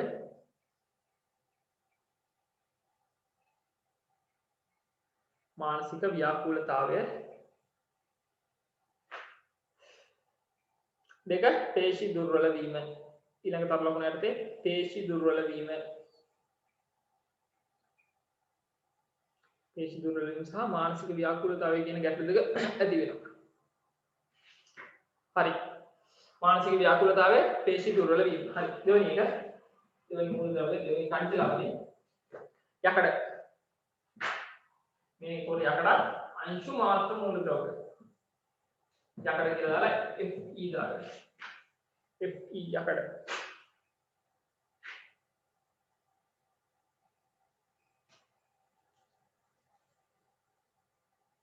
යකඩ.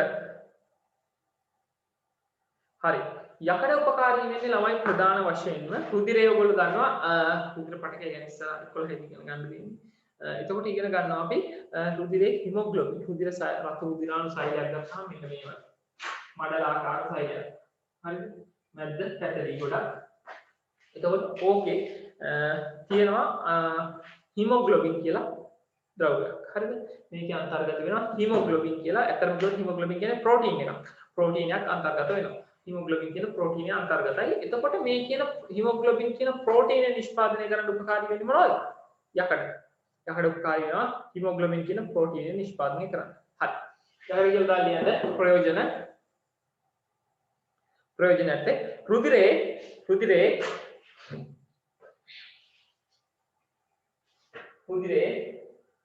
හිමොග්ලොබින් නිෂ්පාදනය කිරීමට රුධිරේ හිමොග්ලොබින් කියලා ලියන්න වෙන බලාගන්න.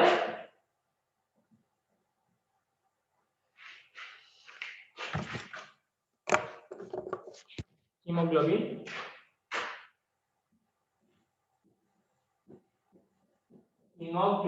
මේ විදිහට ලියන්නේ.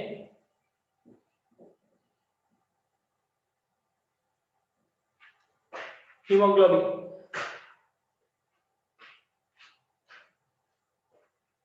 රුධිරේ හිමොග්ලොබින් නිෂ්පාදනය කිරීමට උපකාරී වෙනවා. හරි. යකඩ ඇති ප්‍රයෝජනය රුධිරේ හිමොග්ලොබින් නිෂ්පාදනය. හරි. ඌනතා ලක්ෂණයන් පිළියන්න යකඩ ඉස්සරහින් ඌනතා ලක්ෂණයන්ට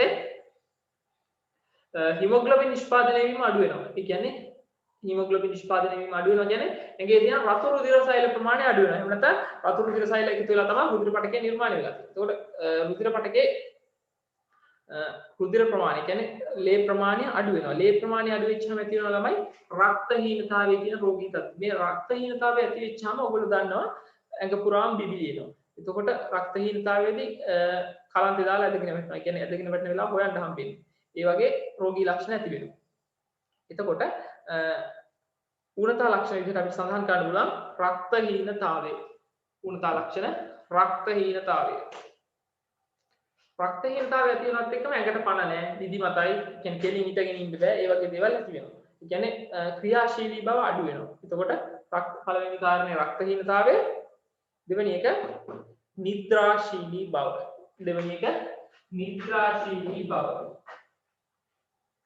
නිද්‍රාශීලී බව.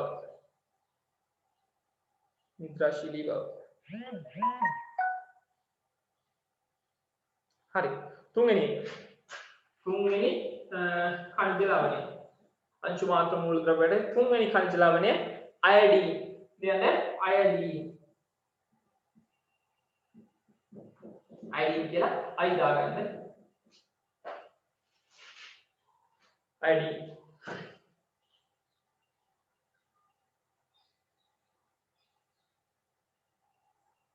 හරි.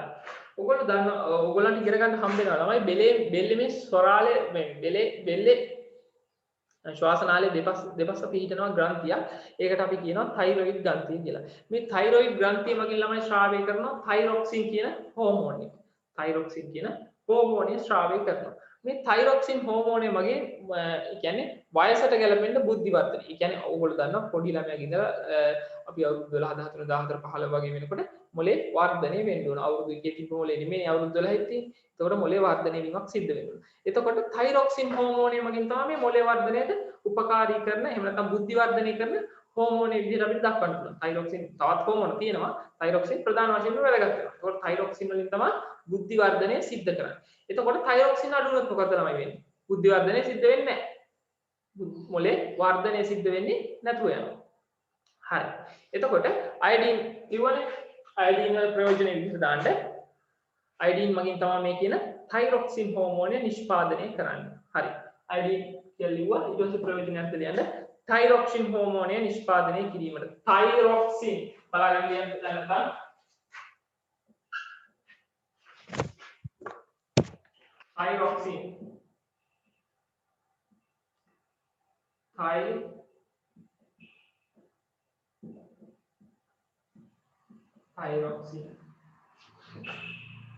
තයිරොක්සින් හෝමෝනය නිෂ්පාදනයට තයිරොයිඩ් ග්‍රන්ථියෙන් තමයි එතකොට තයිරොක්සින් කියන හෝමෝනය ශ්‍රාවය කරන්නේ. තයිරොක්සින් හෝමෝනය නිෂ්පාදනය කිරීමට. හරි. ඔයගොල්ලන්ට ක්ලාස් එකක් තියෙන දැන් 12ට වෙලාව කියන්නම් මේ කොටස ඉවර කරන්න කලින් ඊළඟ සතියේ අපිට පන්ති තියෙන්නේ සෙනසුරාදා. හරිද මේ වෙලාව දිගටම තියෙනවා මේ අද ඊයේ ක්ලාස් කරගන්න බැරි වෙච්ච නිසා මේ ඉදිරියට දැම්මේ මේ වෙලාව නැත්තම් දිගටම තියෙනවා සෙනසුරාදා 10:10 ඉඳලා 12:10 වෙනකම්. හරිද සෙනසුරාදා 10:10 ඉඳලා 12:10 වෙනකම් තමයි ඔයගොල්ලන්ගේ 10 වසරේ ක්ලාස් එක තියෙන්නේ. 10:10 ඉඳලා 12:10 වෙනකම්.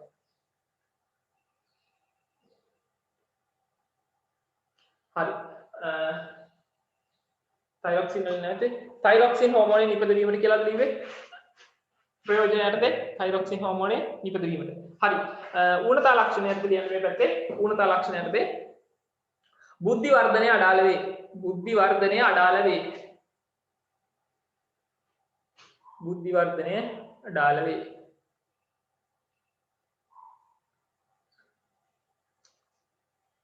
ගෲප් එකේ නැති කට්ටිය මම අර ලියපු ටෙලිෆෝන් නම්බර් එකට WhatsApp message එකක් දාන්න.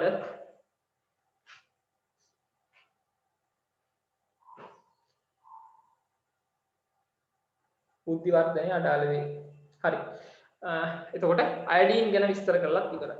ඊට පස්සේ අවශ්‍ය කණ්ඩ ලවණය. මම දන්නේ පස්වෙනි නේද? පහ සෝඩියම්. සෝඩියම් කියන්නේ Na සංකේතය ලියගන්න සෝඩියම් පස්වෙනි එක.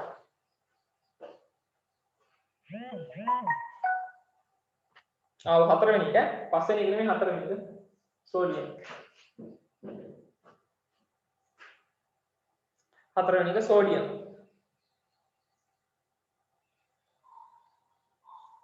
හරි. සෝඩියම් ගැන කතා කරද්දිත් ළමයි පොටෑසියම් ගැන වගේමයි. ඒ කියන්නේ මම කියවනේ ස්නායු ආවේග සම්ප්‍රේෂණය ගැන ඔයගොල්ලෝ ඉගෙන ගන්නවා කියලා. ස්නායු ආවේග සම්ප්‍රේෂණයේදී සෝඩියම් 1+ පොම්පේ සහ පොටෑසියම් K+. පොටෑසියම් K+ අයන පොම්පේ කියලා මේ අයන හුවමාරු කරන ක්‍රියාවලියක් ගැන ඉගෙන ගන්න තියෙනවා ලොකු පන්තිවලදී. ඕගොල්ලන්ට 10 11 දී නෑ. ලොකු පන්තිවලදී ඉගෙන ගන්න තියෙනවා. එතකොට ස්නායු ආවේග සම්ප්‍රේෂණයට තමයි මේ කියන්නේ ඔය සෝඩියම් සහ පොටෑසියම් කියන අයන දෙකම උපකාරී වෙන්නේ. හරිද? එතකොට සෝඩියම් උපකාරී වෙන්නේ ස්නායු ආවේග සම්ප්‍රේෂණය කිරීමට. හරිද? එතකොට ස්නායු ආවේග නිසි පරිදි සම්ප්‍රේෂණය වෙන්නේ නැත්තම් ඒ කියන්නේ ස්නායු ආවේග අවශ්‍ය තැනදී අවශ්‍ය විදිහට සම්ප්‍රේෂණය වෙන්නේ නැත්තම් අපේ සමහර ජෛවික ක්‍රියාවලි වලට බලපෑමක් ඇති වෙන්න පුළුවන්. ඒකේ ප්‍රතිඵලයක් විදිහට කෙන්ඩ පෙරලීම. ඔයගොල්ලෝ දැකලා තියෙනවනේ ස්නායු ආවේග සමහර වෙලාවට ඒ කියන්නේ හරියට සම්ප්‍රේෂණය නොවීම නිසා කෙන්ඩ පෙරලීම වගේ තත්ත්වයන් ඇති වෙනවා. හරිද? සහ ඔක්කාරය වමනය වගේ තත්ත්වත් ඇති වෙන්න පුළුවන්. හරි. තියාගන්න. සෝඩියම් ප්‍රයෝජන ස්නායු ආවේග සම්ප්‍රේෂණයට ස්නායු ආවේග සම්ප්‍රේෂණයට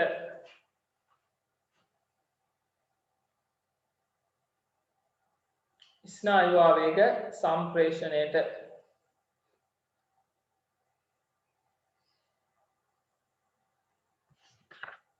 ස්නායු ආවේග සම්ප්‍රේෂණයට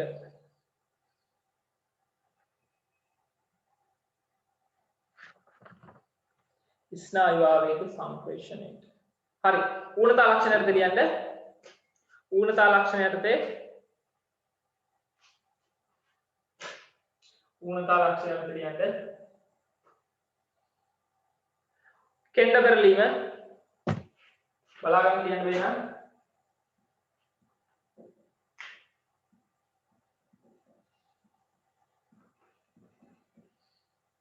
කෙන්ඩ පෙරලීම කෙන්ඩ පෙරලීම ඔක්කාරය කියන වමනයට වගේ න ගතිය. ඔක්කාරය සහ පාචනය. ඔක්කාරය සහ පාචනය. පාචනය වගේ රෝගී තත්ත්වයක් ඇති වෙන්න පුළුවන්ලු සෝඩියම් අඩු වෙච්චාම. හරි. දැන් අපි මේ කතා කරේ ජීවි දේහ තුලදී මේ කියන මූලද්‍රව්‍ය අඩු වෙච්චාම එහෙම නැත්නම් මේ කියන මූලද්‍රව්‍ය ඌණ වෙච්චාම ඇතිවන බලපෑම ගැන සහ මේ වයින් ඇතිවන ප්‍රයෝජන ගැන ජීවි දේහ තුල. හරිද? අපිට ඊළඟට කතා කරන්න තියෙන්නේ ශාක දේහ තුලදී. ඒ කියන්නේ ශාක වලට මේ කියන මූලද්‍රව්‍ය අඩු වෙච්චාම මොනවද ඇතිවන ඌණතා ලක්ෂණ සහ ශාක වලට මේ කියන මූලද්‍රව්‍ය වලින් තියෙන ප්‍රයෝජන මොනවද කියන එක ගැන තමයි කතා කරන්න තියෙන්නේ. හරි. එතකොට ඔයගොල්ලෝ හැමෝම දන්නවා ඊළඟ සතියේ ක්ලාස් එක තියෙන්නේ සෙනසුරාදා 10 ඉඳන් 12යි 10 වෙනකම් 10 වසර පන්තිය සහ අද ක්ලාස් එකට සහභාගී වෙන්න බැරි ළමයින්ට ගිය සතියේ සෙනසුරාදා ළමයි හිටිය සෑහෙන සංඛ්‍යාවක් 40කට වැඩි හිටියා. එතකොට ඒගොල්ලන්ට අද සහභාගී වෙන්න බැරි වුණා නම් වීඩියෝ එක බලන්න පුළුවන් YouTube එකෙන් බලන්න නම් ඔයගොල්ලෝ WhatsApp group එකට message එකක් දාන්නම වෙනවා වීඩියෝ එක ඉල්ලලා. එතකොට ඒ අදාළ WhatsApp නම්බර එකට තමයි වීඩියෝ එකේ link එක දෙන්නේ. අදට අපි ක්ලාස් එක නවත්තනවා මෙතනින්. හැමෝටම ආයිබෝවන්.